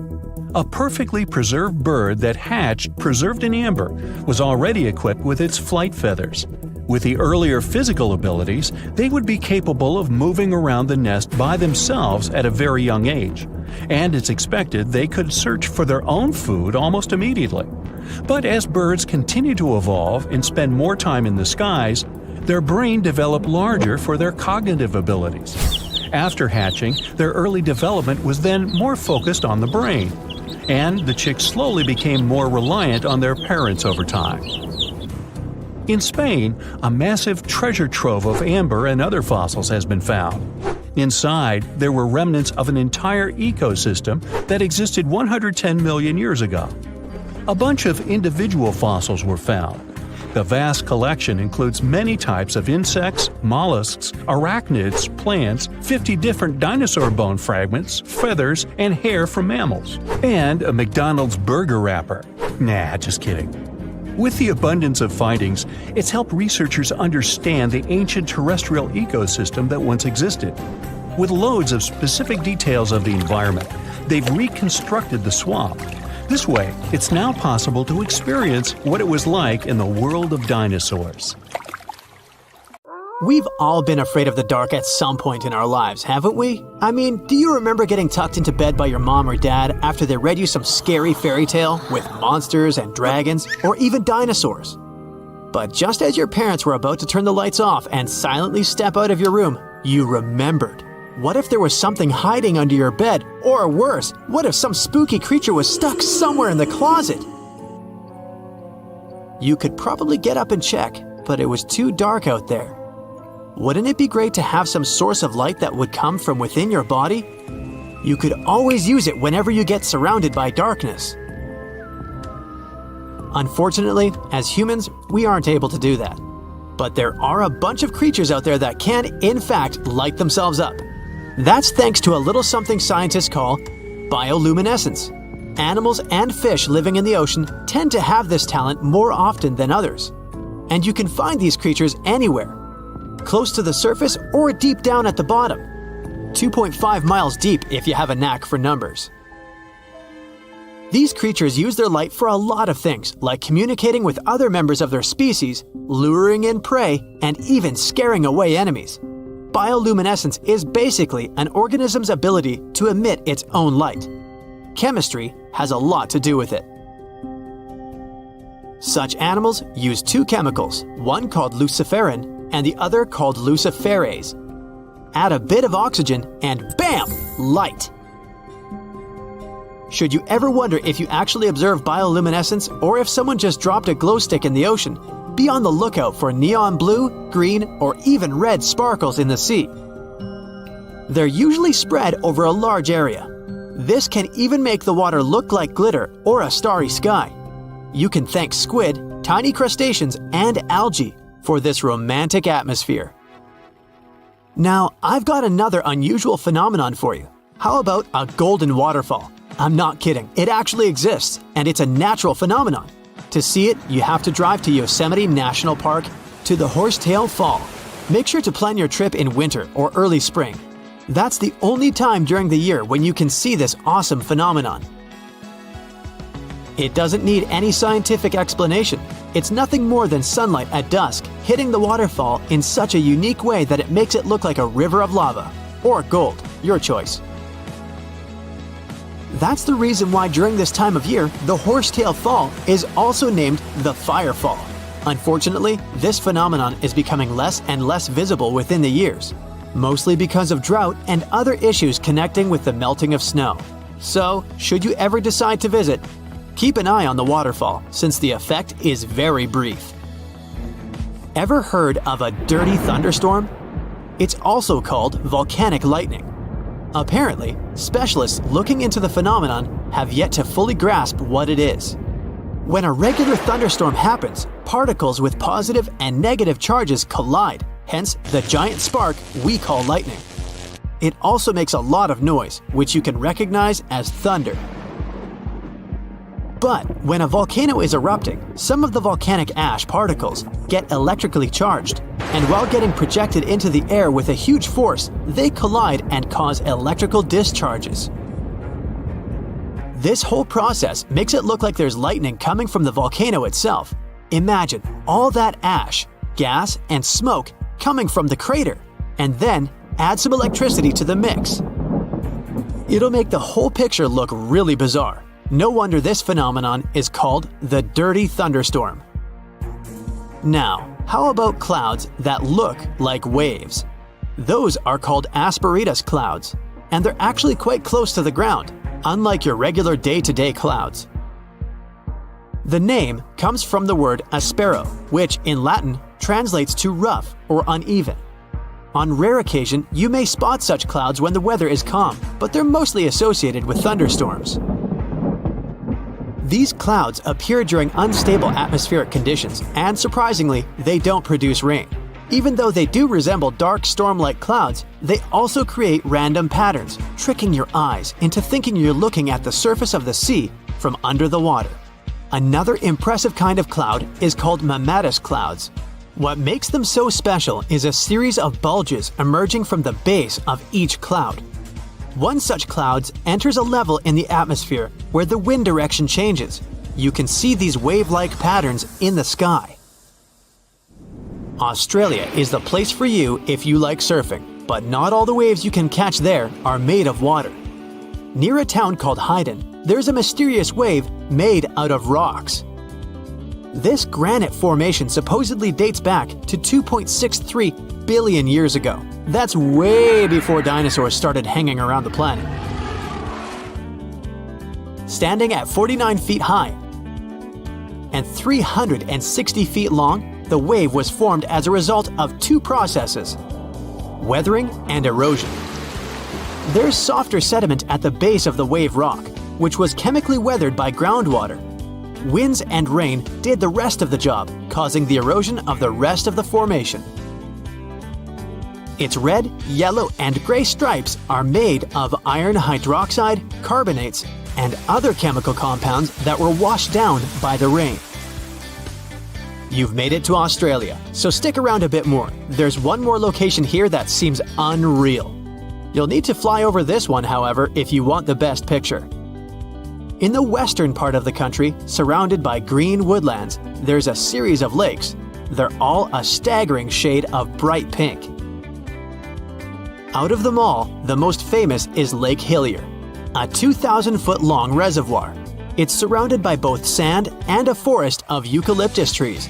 This makes the cartoon-like hue of the lake stand out even more. One of the many theories explaining the color of these mysterious lakes is connected with algae.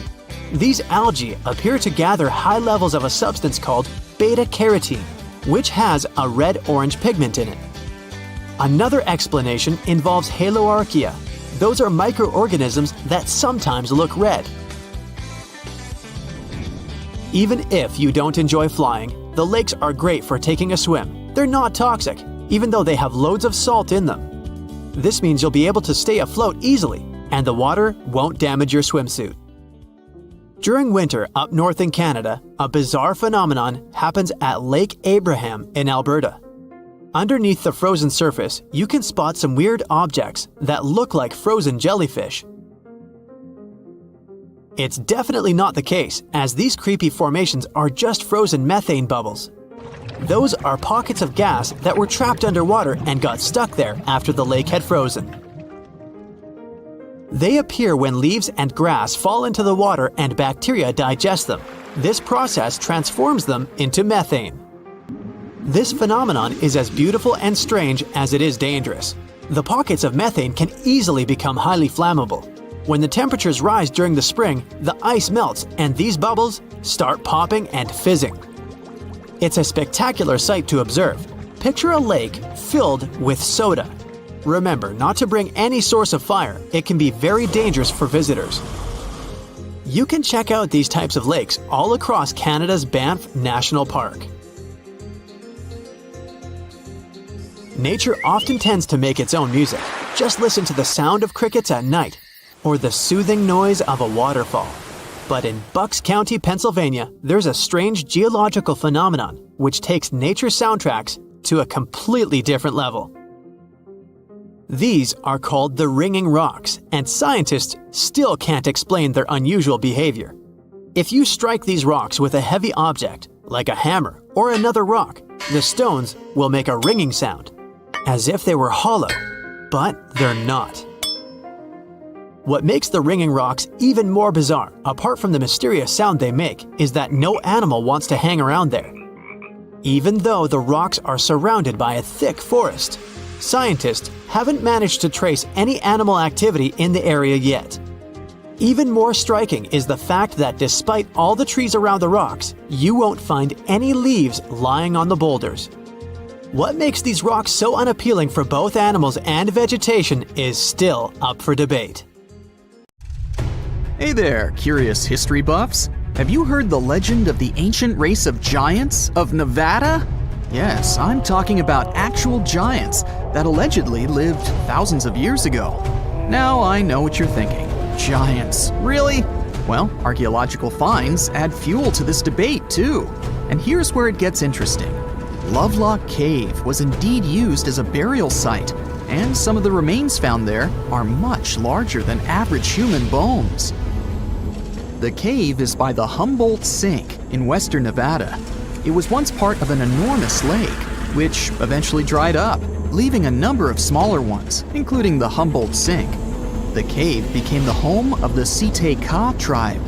According to the legend, these red-haired giants were so big that they had to be buried in the cave itself.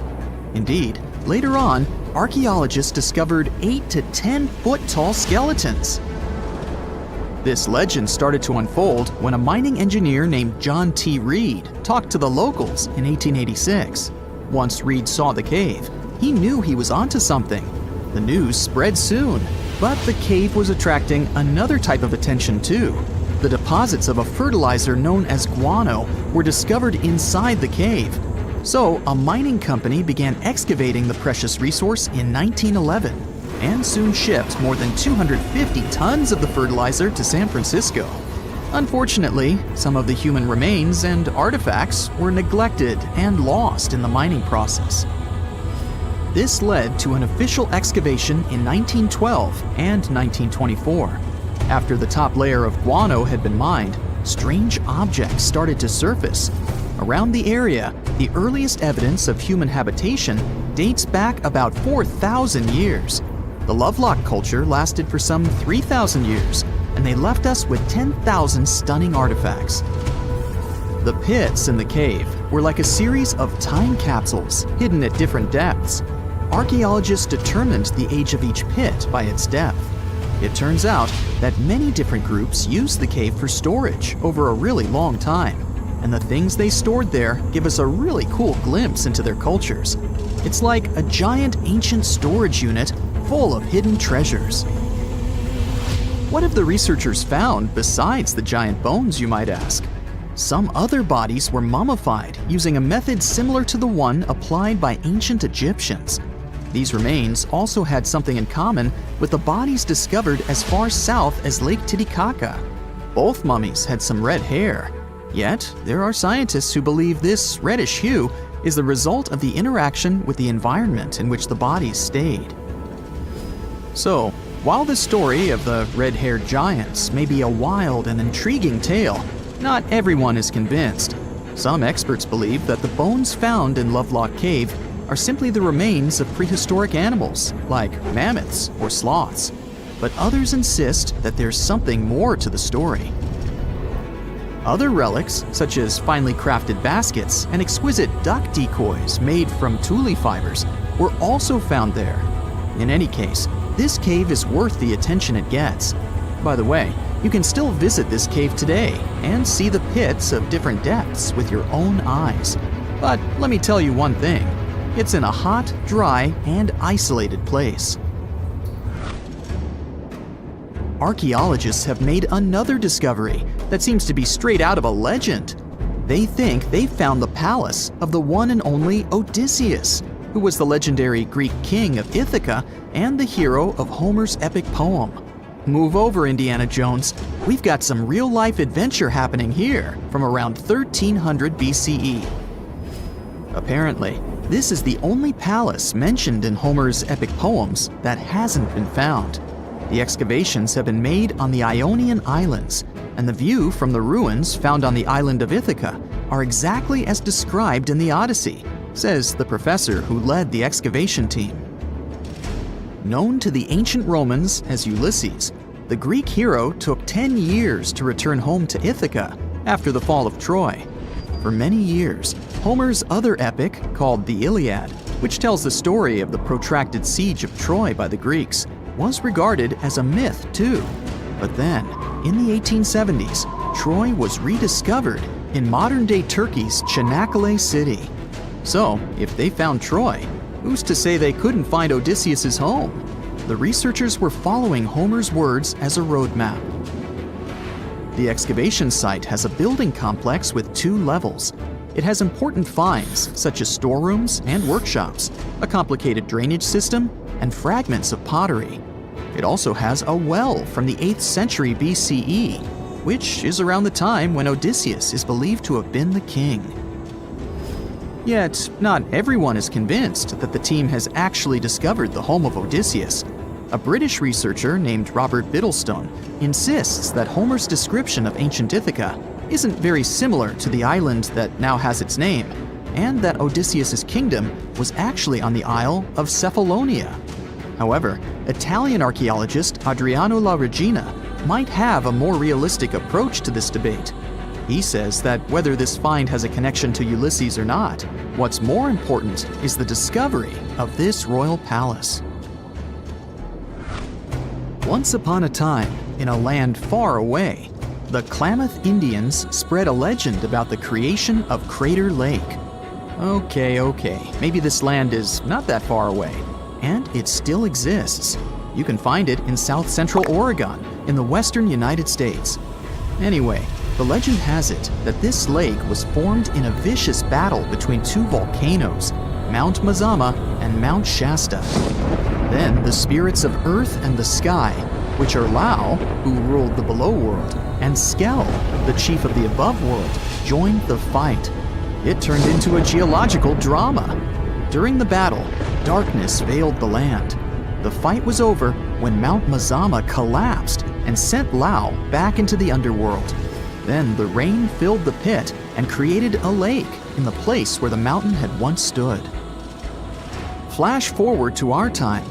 Scientists have discovered that Mount Mazama did erupt 7,700 years ago.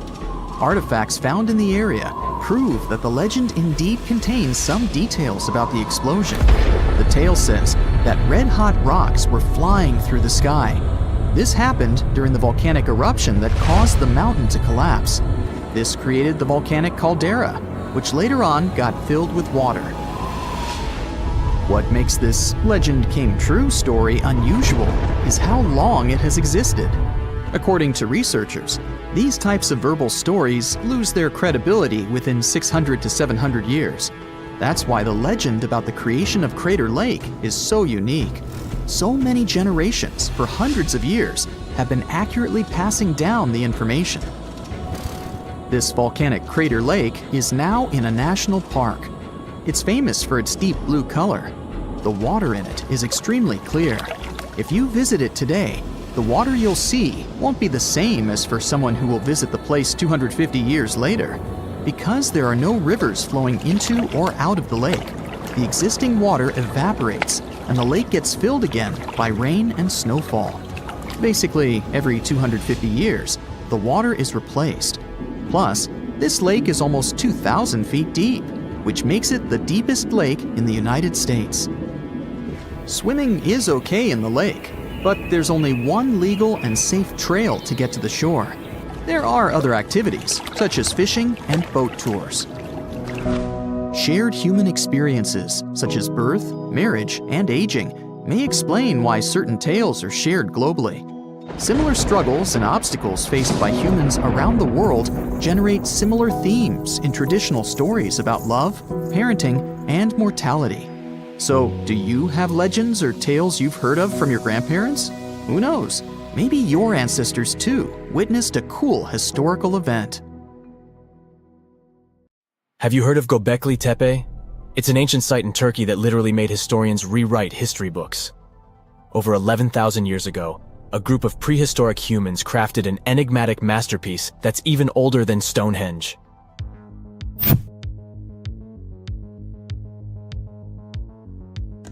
Before its discovery, archaeologists believed that people didn't know about iron and weren't good at making pottery. They were sure that settled life only emerged with the need for agriculture. But Göbekli Tepe changed this belief.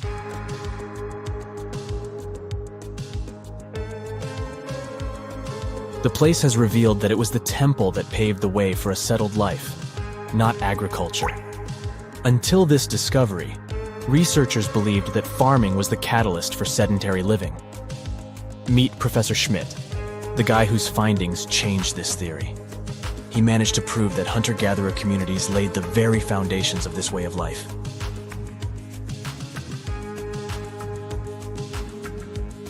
Back in the 1960s, other archaeologists visited the area, but they totally missed the mark.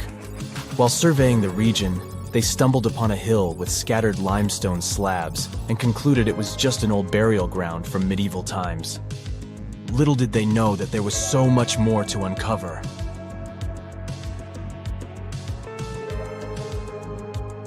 In 1994, Schmidt embarked on his own survey of prehistoric sites in the area. Surprise! He instantly realized he had discovered something truly extraordinary. Unlike the nearby flat and barren plateaus, Göbekli Tepe had a gently rounded top, rising 50 feet above the surrounding landscape. Funny enough, the translation of this place's name is Potbelly Hill. Schmidt was sure only humans could have made something like this.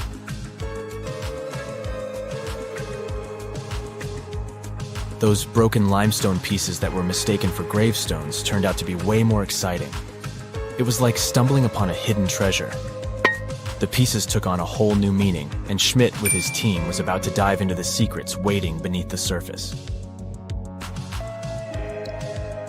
To their surprise, they found no traces of a settlement, no hearths for cooking, no houses, and none of those adorable clay figurines commonly found in nearby sites of similar age. However, they uncovered that those ancient people used tools like stone hammers. So, Schmidt and his team put their heads together and took a wild guess at the age of Göbekli Tepe's stone structures. Their estimation got backed up by some limited carbon dating done right at the site. The ancient vibes of this place were finally starting to make sense. It was like a puzzle slowly coming together.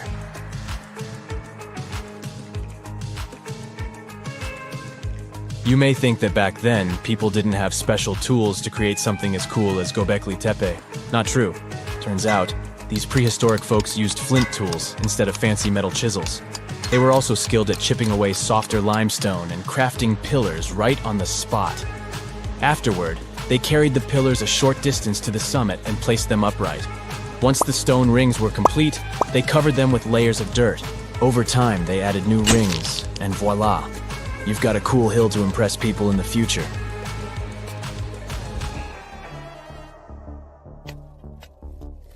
During their first year of excavation, the team went through 15,000 pieces of animal bones from wild creatures. These people didn't have pet animals or grow their own food. They hunted wild animals for their meals. But things were about to change, because the place had everything they needed to start farming. Scientists say they had wild sheep and wild grains that could be domesticated. And guess what? Just 20 miles away, geneticists found evidence of the world's oldest domesticated strains of wheat at a prehistoric village.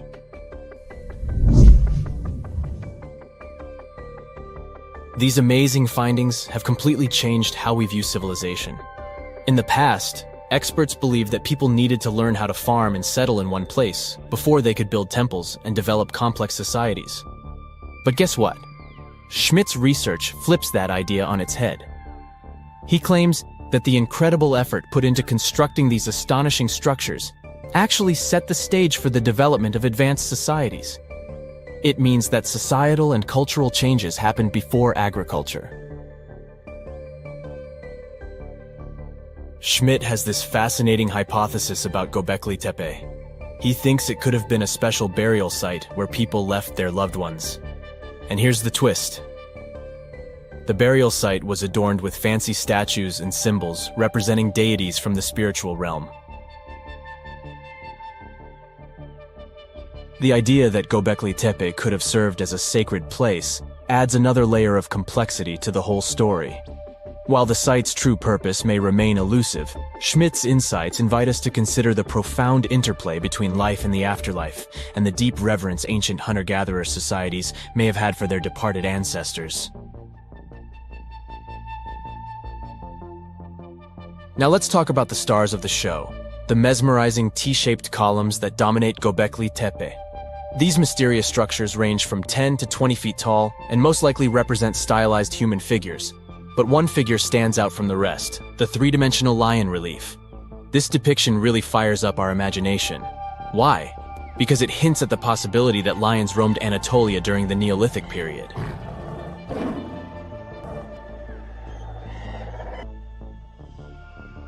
These standing stones are arranged in circles and placed in rectangular pits. Each circle has a similar setup. Two big T-shaped pillars in the center, surrounded by slightly smaller ones facing inward. Talk about a stylish arrangement. These towering pillars reach a whopping 16 feet and weigh between 7 and 10 tons. Some pillars are plain and simple, while others are like works of art with intricate carvings. Foxes, scorpions, and vultures come to life, crawling and twisting on the pillars' sides. But it's not just animals depicted on these stones. Some pillars have abstract shapes representing humans, and even small carvings of clothing items. Some of them even have belts. Now, there's one pillar that stands out from the rest like a rock star. This super old stone pillar suggests that a comet crashed into Earth. It happened during a chilly period that lasted about 1,000 years. Previous studies examining Greenland ice cores hinted at this comet theory, but now the carvings at Göbekli Tepe prove it right.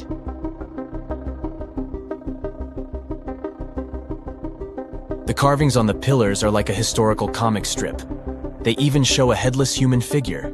Researchers fed the images into a computer and discovered their connections to constellations, indicating that this temple might have been an ancient observatory. It's like our ancestors were trying to document this cataclysmic event in their own unique way. Archaeologists have been excavating and researching Göbekli Tepe since the mid-1990s, peeling back layers of history and providing us with a deeper understanding of the intricate relationship between various elements. They have no plans to stop the whole process for another 150 years. Who knows what else they'll find? You see, Göbekli Tepe has been labeled purely as a ritual site with no signs of domestic activities. We were led to believe that the absence of water meant it couldn't support semi-sedentary communities. But scientists believe it's time to shake things up and approach Göbekli Tepe with fresh eyes. It's time to question what we believed before and use new evidence and different ways of thinking. Like, there might have been a group of people living in the area who didn't stay in one place all the time. They moved around a bit but still had their own civilization, living in the area semi-sedentarily. Göbekli Tepe is not just home to a single temple, but an astounding collection of over 20 ancient structures. As archaeologists delve into the depths of this wonder, they are unraveling its unique layout, featuring two prominent focal points at the heart of each establishment, complemented by smaller structures and dividing walls. What's even crazier is that in this area, there are over 200 obelisks, which are narrow tapering monuments. If someone finally invents time travel and you hop on a trip to the past, you won't recognize many of the things you know and love today. The Statue of Liberty and the Egyptian pyramids, some basic gadgets like the remote control and your laptop, and even the corn you have for lunch have all changed beyond recognition. When the pyramids were originally built in ancient Egypt and Giza and other places, they didn't look sandy brown at all. All of them were covered with white limestone. If you had seen them under the hot African sun, you'd have to look away. That's how smooth and shiny they were. Builders used around 6 million tons of this material for the Great Pyramid of Giza alone. It's the largest one you can still see on your trip to Egypt. The local rules were quite a thrifty crowd, and they reused some of the casing stones for other construction projects. A massive earthquake in the 14th century has also loosened some of the stones, so you won't see a lot of limestone, but some of it is still there, on top of the Pyramid of Khafre in Giza. It looks like it has a second peak on top of the first. In ancient times, all pyramids used to have capstones called pyramidions, covered in a mix of gold and silver. Most of them have been lost over the centuries, but you can still see a few of them at museums. They show images of Egyptian deities. The pyramids were probably modeled after a sacred pointed stone, the benben. It represented the rays of the sun. Now, lifting heavy rocks wasn't so simple without the tech we have today. I guess you'll agree with me if you helped your friends move at least once, and they made you carry the couch. But those smart Egyptians of the past thought of that and chose the pyramid shape. It lets the weight distribute evenly throughout the whole thing. The Statue of Liberty has also had a major makeover since it was first unveiled in 1886. Believe it or not, it used to be a shiny brown color, just like a penny. 20 years later, it changed its color to green. It wasn't a fashion statement, but a chemical reaction. The statue is covered with hundreds of thin copper sheets. When copper reacts with air, it naturally forms a protective layer called verdigris. This layer protects what's under it from corrosion, and that's why statues and other things made of copper, brass, and bronze can last so long. When Lady Liberty first turned green, people in authority decided it would be a good idea to paint it all over. It was way before social media, so you couldn't just drop an angry comment under the post describing the idea. But they wrote about it in the local newspapers, and the public didn't love the idea. Then the Times interviewed a copper and bronze manufacturer, and he confirmed they shouldn't repaint it, because removing the protective layer would mean destroying the statue. Over the years, people have suggested painting Lady Liberty several times, but no one has ever done it. I don't know about you, but I can't imagine that lady in any other color, so I guess it's for the better. You love bananas as much as I do? Next time you enjoy a juicy soft one, remember you gotta thank selective breeding for that texture. The original wild bananas had many large, hard seeds and not so much delicious pulp. And hey, who doesn't like a sugary watermelon? It has a history of over 5,000 years, and it used to have bitter yellowish white flesh and was really tricky to open. Selective breeding saved the day again, and watermelons got way sweeter. Japanese scientists went further and invented the seedless version. Corn's grandmother is a Mexican grass called teosinte. The kernels in this grass were small and hard to get. Farmers from many thousands of years ago saved the seeds only of those plants that were larger or tastier, or with kernels that were easier to grind. Thanks, my friends, for giving us the corn that's edible and even delicious. And just imagine, wild avocados were so small that they could easily fit in the palm of your hand. The pit in them was so large you wouldn't find much edible material inside. They also had a much harder shell than the ones we're used to. You probably wouldn't get a lot of work done without your beloved computer today, but I can't tell you exactly whom to thank for this invention. The ABC from 1942 is one of the contendants for the title of the first computer. It's short for the Atanasoff Berry computer, named after its inventors at Iowa State University. The ABC weighed over 700 pounds. Yep, yours must be way lighter than that. That big boy consisted of around 300 vacuum tubes and had a rotating drum, a little bigger than a paint can, and had small capacitors on it. A capacitor is a gadget that can store an electric charge, like a battery. The ABC could solve problems with up to 29 different variables to help scientists save some time. Like modern computers, it used binary digits, ones and zeros, to represent all numbers and data. Because of that, it was possible to do the calculations electronically. And now, my favorite part, the ABC finished one operation about every 15 seconds. Just for you to compare, it's millions of operations per second now. Unlike the tech we use today, the ABC did not have a changeable stored program, so the program could only do a single task at a time. An operator had to write down the intermediate answer and then dial that back into the computer. Sounds like another reason to be happy we live in the 21st century. That remote control you use for all sorts of appliances has gone a long way too. Nikola Tesla, who gave us alternating current, designed one of the first wireless remote controls back in 1898. He named his invention teleautomation and demonstrated it on a miniature boat controlled by radio waves. The boat had a little metal antenna attached to it. Tesla sent signals to the boat using a box with a lever and a telegraph key, which was his version of a remote control. Those signals set electrical contacts on the boat into motion and moved the rudder and the propeller, and Tesla was controlling the boat.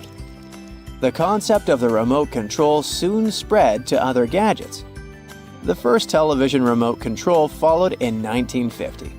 It was designed by the Zenith Radio Corporation called LazyBone. Don't take it personally, please. This LazyBone had a massive cable that was attached to the TV set, and those who tried it didn't fall in love with the invention because they tripped over that cord. I feel your pain, my friends. If you live or work on one of the top floors, you gotta love this one. Meet the first passenger elevator. It traveled at the speed of 40 feet per minute.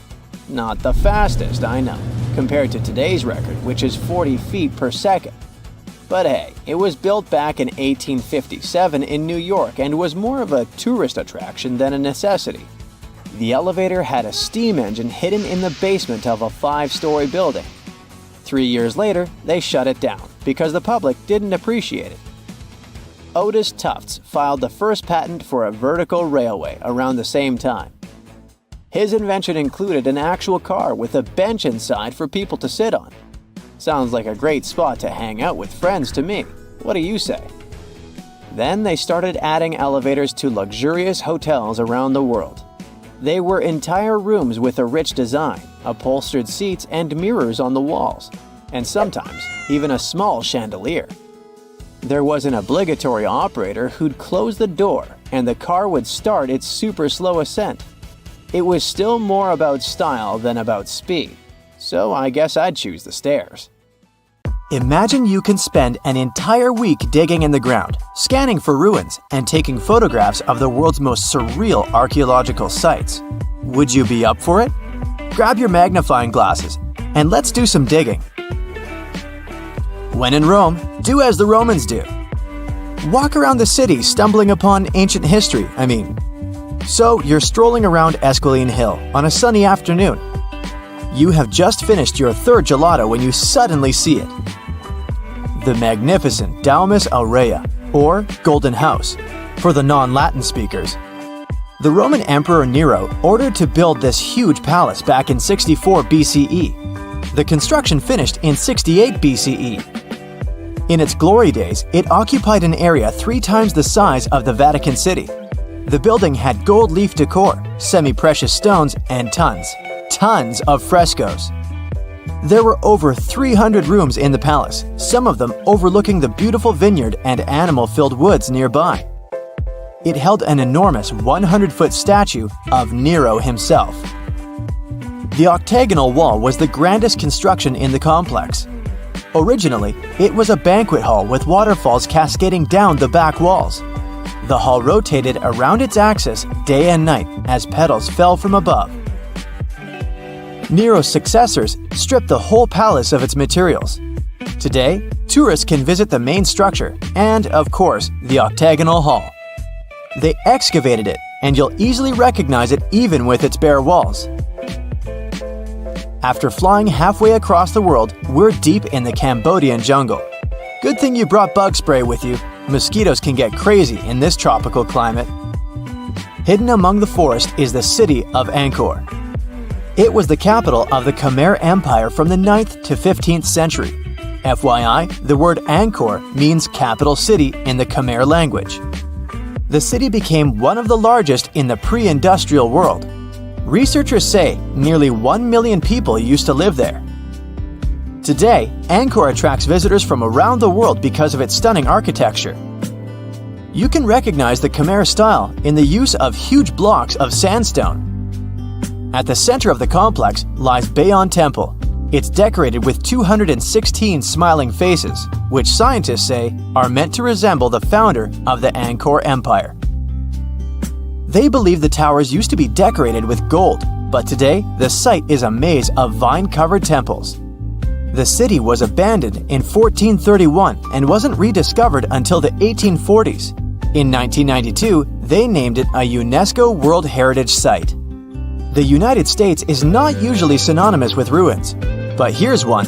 In the mountainous state of Colorado lies the ancient home place of ancestral Pueblans.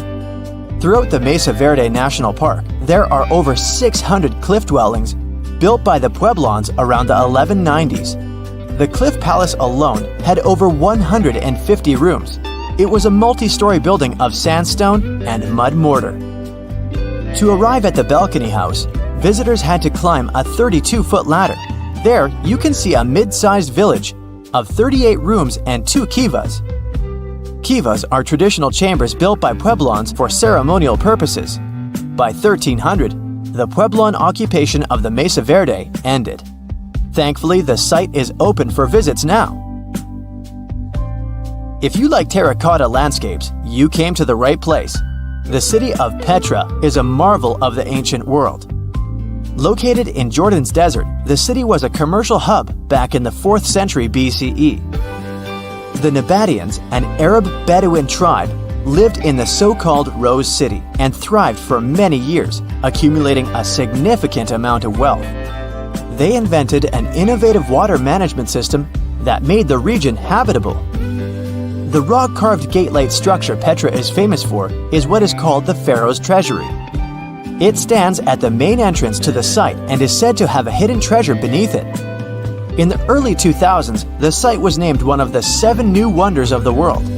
All the way in South America, in the country of Guatemala, lie ancient Mayan ruins. The lost city of Tikal is a site made of 12,000 buildings, the remains of the capital of the ancient Mayan Empire. It is comparable in importance to London or New York. The North Acropolis is Tikal's most ancient complex of monuments. Built solely by human hands in 750 BCE, it served as the resting place of kings and chiefs. Back in the day, the step pyramid temples were painted a beautiful red. Mayans loved that color. Today, of course, you'll only see the limestone. Archaeologists have no clue as to the cause of Tikal's decline. Was it drought, disease, or something else altogether? Located on the left bank of the river Tigris is a strange old ruin, a battered archway. It belonged to a city named Ctesiphon, the jewel of the Persian Empire, for over 800 years. The city hosted an extravagant palace, decorated with a glass mosaic, jewel-adorned carpets, and a lot of marble. What is it with royalty and marble anyway? The arch was part of an imperial palace complex. Until modern times, it was the largest man-made freestanding vault.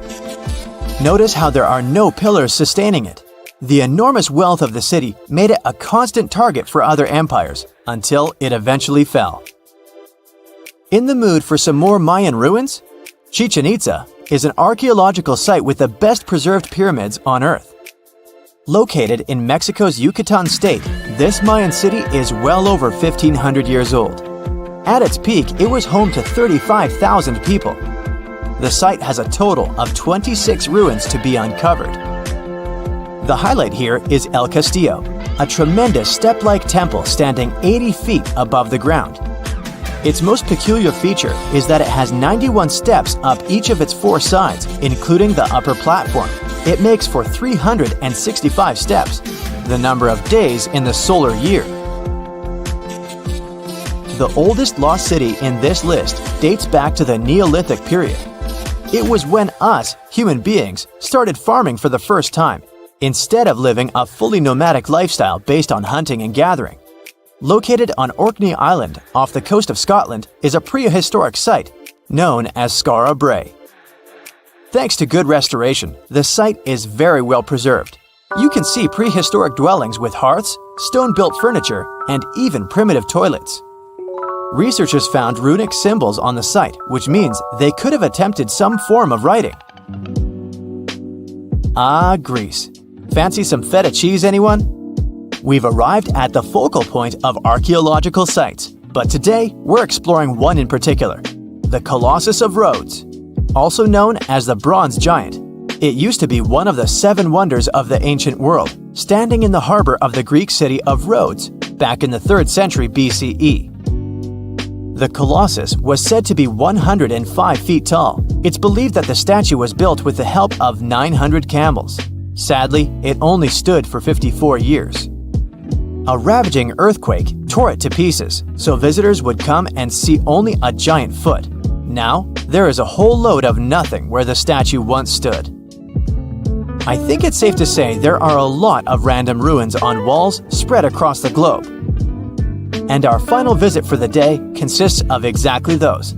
All the way in northern England lies the ruin of Hadrian's Wall. The Roman emperor commissioned the wall in order to separate his empire from Britain's. The original wall was a lot grander than what is left of it today. But still, the ruins are pretty impressive. They consist of a 73-mile structure stretching from one coast to the other. Back in the day, Hadrian's Wall hosted 17 large forts and numerous observation towers to ensure the maximum safety of his empire. The wall fell into oblivion when the Romans left Britain at the start of the 5th century. People began looting it to build churches, farms, and even houses. Today, if you decide to visit the ruins, you'll only see waist-high fragments of stone. But still, pretty neat, huh? It's nighttime, and you're about to walk inside Pharaoh Tutankhamun's final resting place. You know, King Tut. You don't have a torch, but at least you came with a flashlight. You walk down several flights of stairs and observe how the walls are carved in hieroglyphics and what looks like a spell. "Those who take anything from this place will be doomed for life," the spell says. Even if you don't really believe it, this scares you a little bit. You find a huge stone door. Is it a trap? You manage to open it, but oh no, it's only an empty chamber. You check your map. It seems like you're heading in the right direction. After what feels like hours, you realize you must be trapped inside a labyrinth. You try to retrace your steps, but you can't find the door where you came in from anymore. That's it, you think to yourself. You've fallen for the Pharaoh's trap. What's worse, you didn't bring a lunch. Okay, so we've all seen Hollywood movies where the main character is exploring ancient ruins and faces some seriously dangerous traps, right? We've been told Egyptian royalty protected their final resting places with venomous scorpions and snakes, sliding doors that will trap you for life, and giant rolling boulders that will crush anyone on their paths. The thing is, were these traps truly real? Well, I regret to be the one to break it to you, but this is all fiction. These elaborate traps were too technologically advanced for ancient civilizations to pull off. That is not to say, however, that there weren't any traps at all. Ancient civilizations, like the Egyptians and the Mayans, are known for their practice of building entire monuments dedicated to the ones who had passed away. These structures would often reflect the position of person occupied in society. So, for the really important people, the VIPs of their times, massive monuments were built to host their bodies long after they were gone. Some of these civilizations believed that a person's life would continue on the other side of the veil. For that reason, a person would be buried together with the belongings of their current life. If they had a lot of money and power and stuff, that meant their resting places would be filled with riches and gold. Now imagine if you lived in ancient Egypt and you knew exactly where all the pharaohs' tombs were located and had heard rumors of the amount of wealth kept in these places. Maybe you would be tempted to go check it out, right? We're talking about large rooms filled from floor to ceiling with golden artifacts, jewels, and even money. I mean, it does sound tempting. And since there weren't any security guards protecting the entrance of these places, Egyptians needed to get creative as to how they would protect these riches. These old civilizations found some traps to be useful. A recurring one was building empty rooms inside the monument to confuse a burglar. Now let's take a look at Amenhotep III's final resting place as an example. It was built in the city of Luxor, in a spot also known as the Western Valley of the Kings. Two French engineers originally discovered the monument between 1905 and 1914 CE. The structure is huge and has more than 10 chambers, connected by long corridors and steep stairways. The King's Chamber is the most hidden one, and for an outsider to try and find it, they will probably enter a lot of empty rooms beforehand. Other pharaohs tried to protect their riches by commissioning monuments with false doors concealing pits that were up to 20 feet deep. This way, an unwarned and unwanted visitor would be surprised by the deep hole on their way to the king's resting chamber. Alongside false doors, pharaohs made sure to build labyrinth-style corridors and false walls. This way, robbers could take hours or days before they found the king's real chamber. As to pits with poisonous snakes on them, if there were any reptiles inside these monuments, they probably got inside on their own and would most likely not stay there for long. There is no way snakes would survive years and years without food inside these pits. So yes, another Hollywood-induced belief right there. If these traps seem boring to you, archaeologists did find an interesting deterrent in the final resting place of the Red Queen of Palenque in Mexico. Palenque was one of the most powerful Mayan cities in pre-Columbian Mexico, and the Red Queen was believed to be the grandmother of the last Mayan king, undoubtedly a person of immense importance to the empire. In her honor, a huge monument was built to keep her body after her passing. The discovery of the tomb itself was already thrilling. Archaeologists found an ancient monument when digging at the site back in 1994. The first thing they found was a room with a hidden door. Once they opened the door, they discovered a long corridor. Finally, at the end of this corridor was the Queen's Chamber. The team of archaeologists was beyond excited to unearth this chamber with the mummy of the Queen herself still inside it. They found her to be accompanied by her pearls, jade shells, and expensive rocks. But as the team explored the remains, they saw something rather strange. The room was filled with a red-colored powder. Researchers knew that the color red was important to the Mayan people, and that much of their clothing and buildings were decorated with this color. But they didn't understand why the queen was buried with this unknown red substance.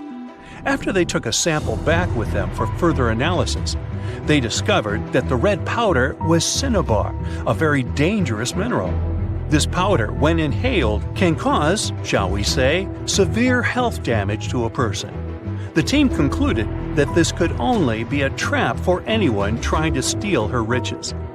Okay, so dangerous powders might have worked as the most intense traps we've seen until now. But perhaps the cheapest way to keep out unwanted visitors was to advertise spells written out all over the monument. We'd probably laugh at these today, but back in the day, they were more or less effective. Spells usually said that the person who took anything from that place would meet a tragic fate. Some spells said that robbers would lose their houses in big fires or terrible floods. Other spells said burglars would have incurable and undiagnosed health issues, but they weren't really enough to stop people from taking any gold. There are some stories surrounding how these spells might have been real. One of them is from the famous British Egyptologist Howard Carter, the one responsible for unearthing Pharaoh Tutankhamun's resting place in the 1920s. After months of unsuccessful digging, Carter discovered the tomb's existence by chance. He found the entrance to a stairway right beneath the soil where he had been searching all those months. With the help of a team, he cleared the piles of sand blocking the stairs and discovered a doorway. The door had several royal symbols carved into it, and Carter knew this could only mean a very important person had been buried there. And he was right. With a chisel, he made a hole in the top left-hand corner of the doorway and lit his vision with the help of a candle. He couldn't believe what he was seeing, the reflection of several golden and jeweled items crowding the chamber before him. Lost for 3,000 years, Carter had just discovered the final resting place of King Tut. But the story didn't finish here. This discovery was accompanied by a series of unfortunate events that led people to believe it had something to do with the pharaoh's spell. Carter himself mysteriously passed away just a few years later, and some of his assistants lost their houses in floods, just like one of the spells threatened.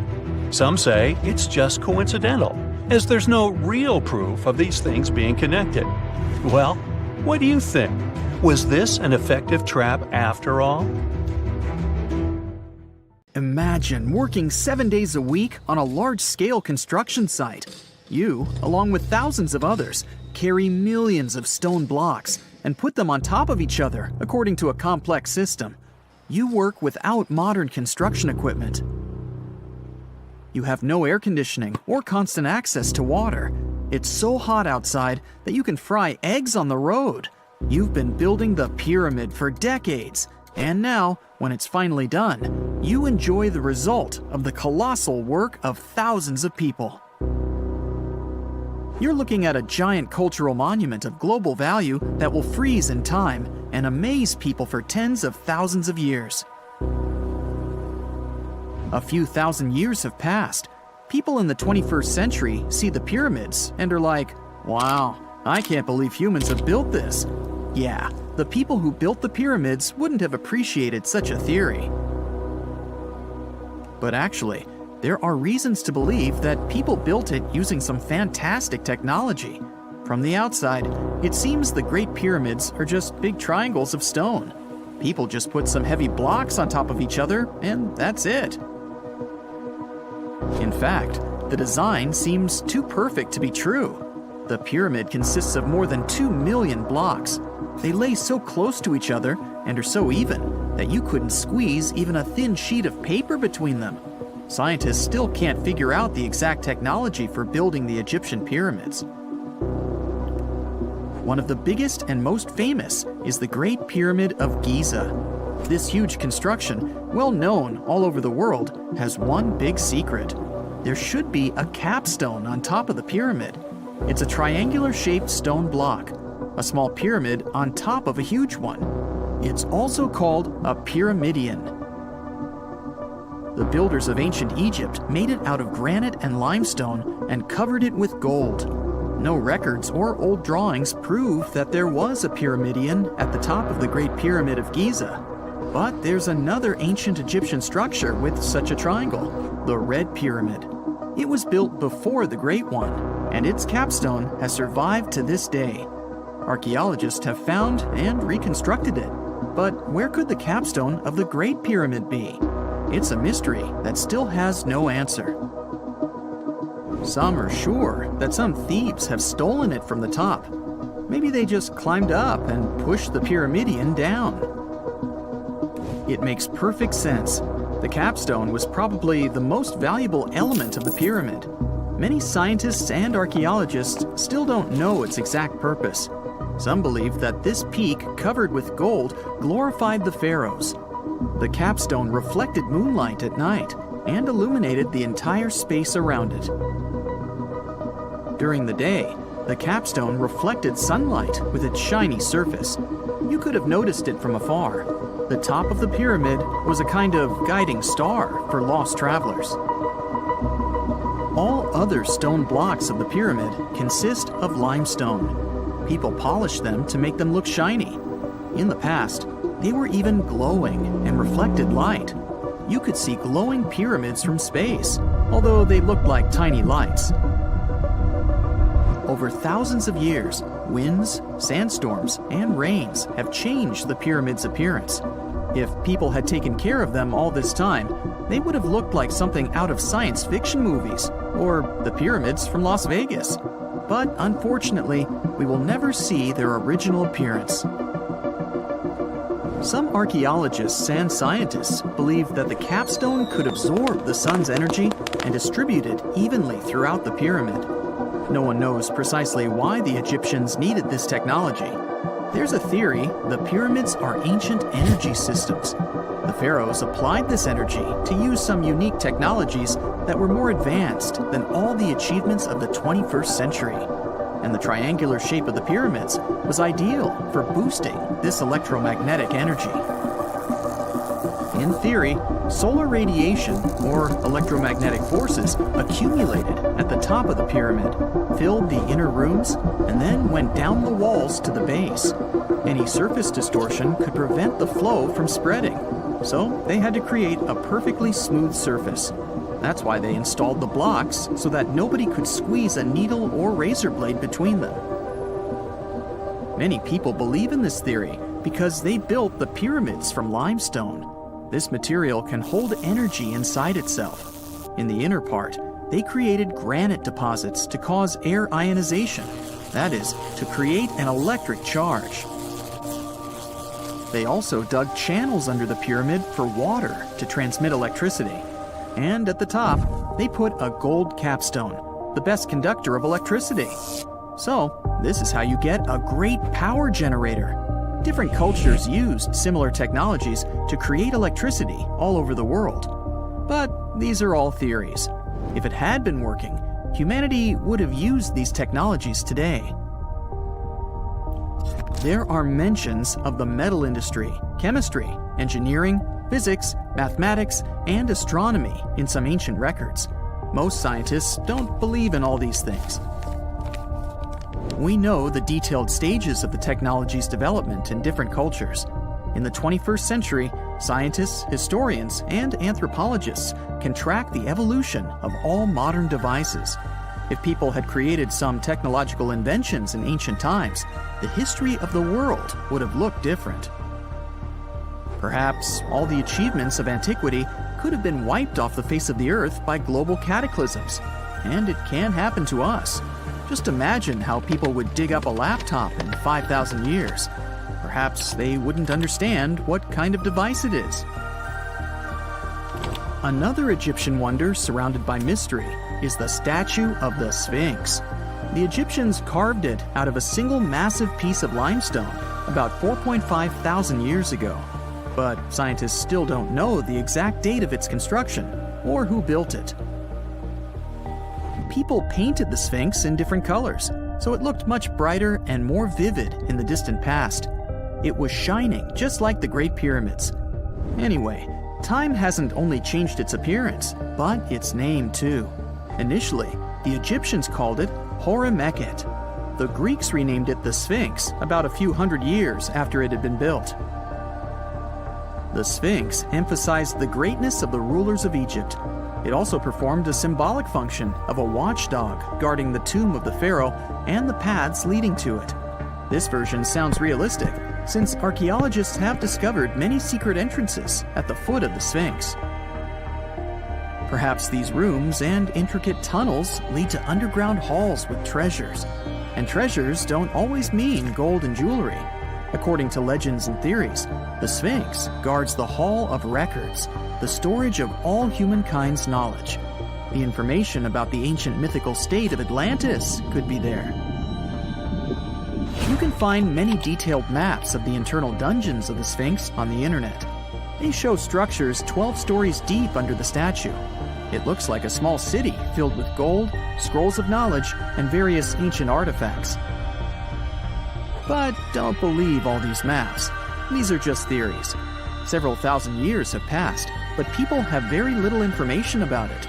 Archaeologists know that there are still many strange and exciting things about the Sphinx that are still undiscovered. Some locals are afraid to research because they believe they can awaken something terrible from the underground depths. Therefore, it's mostly scientists from other countries who conduct the excavations. In 1998, scientists discovered strange tunnels leading to empty rooms under the Sphinx. They realized that some people tried to get there through tunnels in the past, and maybe those people took all the treasures that were there. One of the legends says that some powerful artifact lays beneath the Sphinx. Its technology can change the whole world, but the locals are hiding it because it can damage the planet. Some believe that you can find evidence of unknown technologies painted on the granite walls in the pharaoh's tombs. But most likely, these paintings and signs tell us the myths and legends of ancient Egypt. But what if Egyptian symbols and drawings are detailed instructions for using ancient technologies? What if the locals that lived at that time thought, people in the future won't be able to get energy themselves. Let's leave some detailed instructions for them. Anyway, there are many riddles and theories. In reality, the search for answers is a dangerous undertaking, since it's not easy to get into the underground halls. Excavations can ruin the structure of the entire Sphinx. Any person inside the tunnels may get lost and never be able to find their way back. Besides, it costs a lot of money. Now, what would be awesome is if people could invent some device that could scan underground areas and show their detailed models. A piece of whale rib has recently been found in a North Carolina mine. Not a big deal, some might think. Hey, why can't a whale be a miner, right? But this fragment offers scientists a unique glimpse at the interactions between prehistoric sharks and whales from around 3 to 4 million years ago. The thing is, 3 tooth marks embellish the rib. That means that the whale was once badly bitten by an animal with a super powerful jaw. Judging by the spacing between the tooth marks, and it reaches almost 2.5 inches. This animal could be a megatoothed shark. I'm talking about the megalodon. Or it could be a different shark species which was around at that time. The curvature of the shark's jaw shows that the animal was relatively small, between 13 and 20 feet long. Yeah, small. As for the whale, it seems to be the ancestor of a great blue or humpback whale. Researchers are amazed. You don't usually expect to find evidence of animal interaction and behavior preserved in the fossil record. After examining the sample carefully, they concluded that the shark must have gone away with a mouthful, but the whale had survived because most of the fossil fragment is covered with what is known as woven bone. It quickly forms in response to localized infection. Such bone isn't particularly strong, and later the body remodels it into compact bone tissue. But it takes time. The presence of this bone means that the healing was incomplete and the whale passed away 2 to 6 weeks after the unfortunate encounter. On the other hand, its demise could have been unrelated to the infection and injury. Only a handful of fossils show such kinds of interactions between ancient animals. You can often find bite marks on fossils indicating where the animal passed away and its carcass was scavenged. But this fossil is one of a few examples that not only show a wound inflicted by another animal, but also demonstrate that the prey survived. All fossils are exciting for paleontologists. Yes, they need to get out more. But some might look terrifying to regular people. For example, look at this picture of tentacle arms and octagonal-shaped heads. When it first appeared in mass media, internet users claimed that it was some ancient organism that had come from space. Others thought the story was fake. But in fact, both the picture and the fossil are real. The fossil is known as a mortality plate, a fossilized representation of a mass extinction event of one or several species. The fossil actually contains more than a dozen specimens of a type of marine organism called a crinoid. Despite their looks, crinoids were not plants but marine animals. This particular species lived deep underwater on the seafloor. Crinoids were related to starfish, sea urchins, and brittle stars. These creatures could attach themselves to the seafloor with stalks made up of flexible porous discs connected by soft tissue. The stalks were hollow, and that's where the animal's nervous system was located. Crinoids absorbed oxygen through thin-walled tube feet. The creatures usually reached the length of more than 8 inches and had 5 arms lined with leathery-looking tentacle-like structures. They fed on plankton and sloughed off organic material. Now, even though these fossil finds seem to be super exciting, few creatures in the fossil record confuse scientists as much as the Tully monster. This curious sea creature sported a toothy, trunk-like snout and eyes splayed out on a rigid rod. But the most bizarre thing? It has been impossible to classify. Researchers have been considering a variety of organisms, for example, segmented worms, swimming slugs, and primitive eel-like creatures, since the monster was discovered in 1966. Recently, they have even tried to connect it to some species of jawless fish with a backbone-like structure. A team of scientists from Japan has used high-resolution laser scanners to examine the anatomy of Tully monster fossils in 3D. They concluded that the enigmatic fossil might be an invertebrate after all, and still, the true identity of the creature remains elusive. In the 1950s, amateur fossil hunter Francis Tully found a ghostly imprint of a torpedo-shaped organism with a huge tail fin in the Mazon Creek fossil beds in Illinois. Tully had never seen anything similar to the torpedo structure. He took his find to Chicago's Field Museum of Natural History. Paleontologists working there were baffled as well. Since then, scientists haven't been able to determine where the creature fits on the phylogenetic family tree, or where they should spend Thanksgiving. In 1741, an explorer and captain named Vitus Johansen Bering led an expedition to map the coast of Alaska.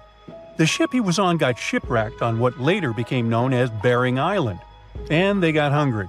Half the crew survived thanks to the discovery of an extremely large sea cow.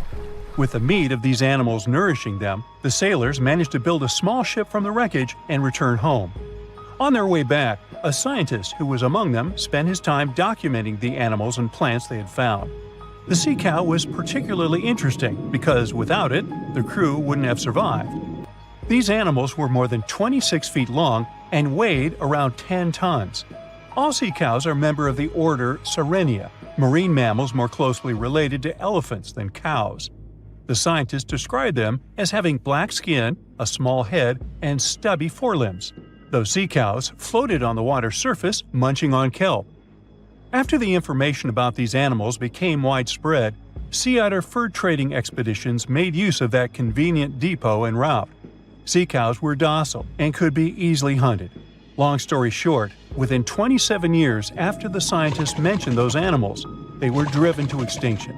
But it's not the saddest part. The fossil record reveals a much deeper and darker history. Fossils of sea cows have been discovered all over the world, from Japan to Mexico. It means that the animal once thrived in the vast kelp beds around the entire North Pacific Rim.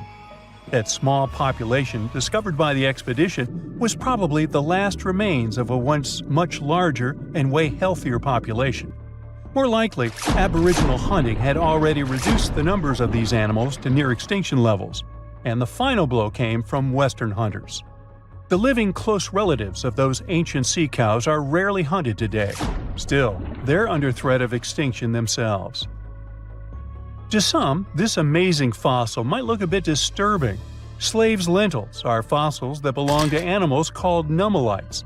They lived and thrived in a warm, shallow sea covering part of Egypt around 40 million years ago. The name Nummulites hints at the fact that larger specimens resemble coins, and in Egyptian folklore, they're even referred to as angel's money. These creatures have a simple, single-celled structure, which contrasts with their super intricate skeleton. Look at this series of spiral overlapping whorls. Each whorl is divided into countless tiny chambers. Nummulites can grow to be 4 inches in diameter, and still, they are the fossils of single-celled animals related to amoeba. How and why did they grow to be so large? The reason could be their symbiotic relationships with other smaller organisms. In the case of modern species, such symbionts are tiny golden-brown single-celled algae called diatoms. The shells of Nummulites are relatively transparent, and since they're flat, there's a large surface area for the light needed for the diatoms to photosynthesize. For some reasons, scientists are still debating about them. The presence of plant symbionts in animals dwelling in the sea encourages the growth of a calcareous skeleton in hosts. So, the gigantic size of the Nummulites in Egypt could be due to their close relationship with symbiotic diatoms. Does that make sense? Fun fact: a species of Nummulites evolve very fast, and their fossils change from one layer of sediments to the next. So the limestone used for the pyramids of Giza are so packed with such fossils that it's known as Nummulitic limestone. This limestone also contains 2 kinds of Nummulites, the smaller slave's lentils and the larger angel's money. But those are not different species, but rather different stages in the life cycle of a single species. If there's a question that still baffles archaeologists to this day, it's this one. How did the ancient Egyptians build those magnificent pyramids? As far as we know today, their resources were quite limited, especially in terms of tools and building materials. We still don't have a fully satisfying answer, but hey, we've got some pretty amazing theories worth considering. The leading contender among these theories involves the clever Egyptians employing a sneaky strategy. Now picture this. They constructed a slanted and curving mound made of bricks, earth, and sand encircling the pyramid to be. As the pyramid grew taller and taller, they simply increased the height and length of this wacky structure. It's like they were playing an ancient game of Jenga. Now, how did they get those massive stone blocks up there? Well, according to the legendary ancient Greek historian Herodotus, they used sleds, rollers, and levers. It sounds like they turned construction into a supersized game of tug-of-war. And guess what? Herodotus also claimed that the Great Pyramid, the one from Giza, the granddaddy of them all, took a whopping 20 years to build. There's more. Herodotus also dropped a mind-boggling number on us. 100,000 men were supposedly involved in this pyramid extravaganza.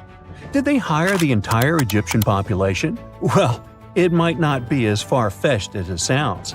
These men were probably mostly farmers, so they probably focused on the pyramids when there wasn't much work to be done in the fields. Like during the flood season of the Nile River. Obviously, specialists in the archaeological community had something to add to this theory.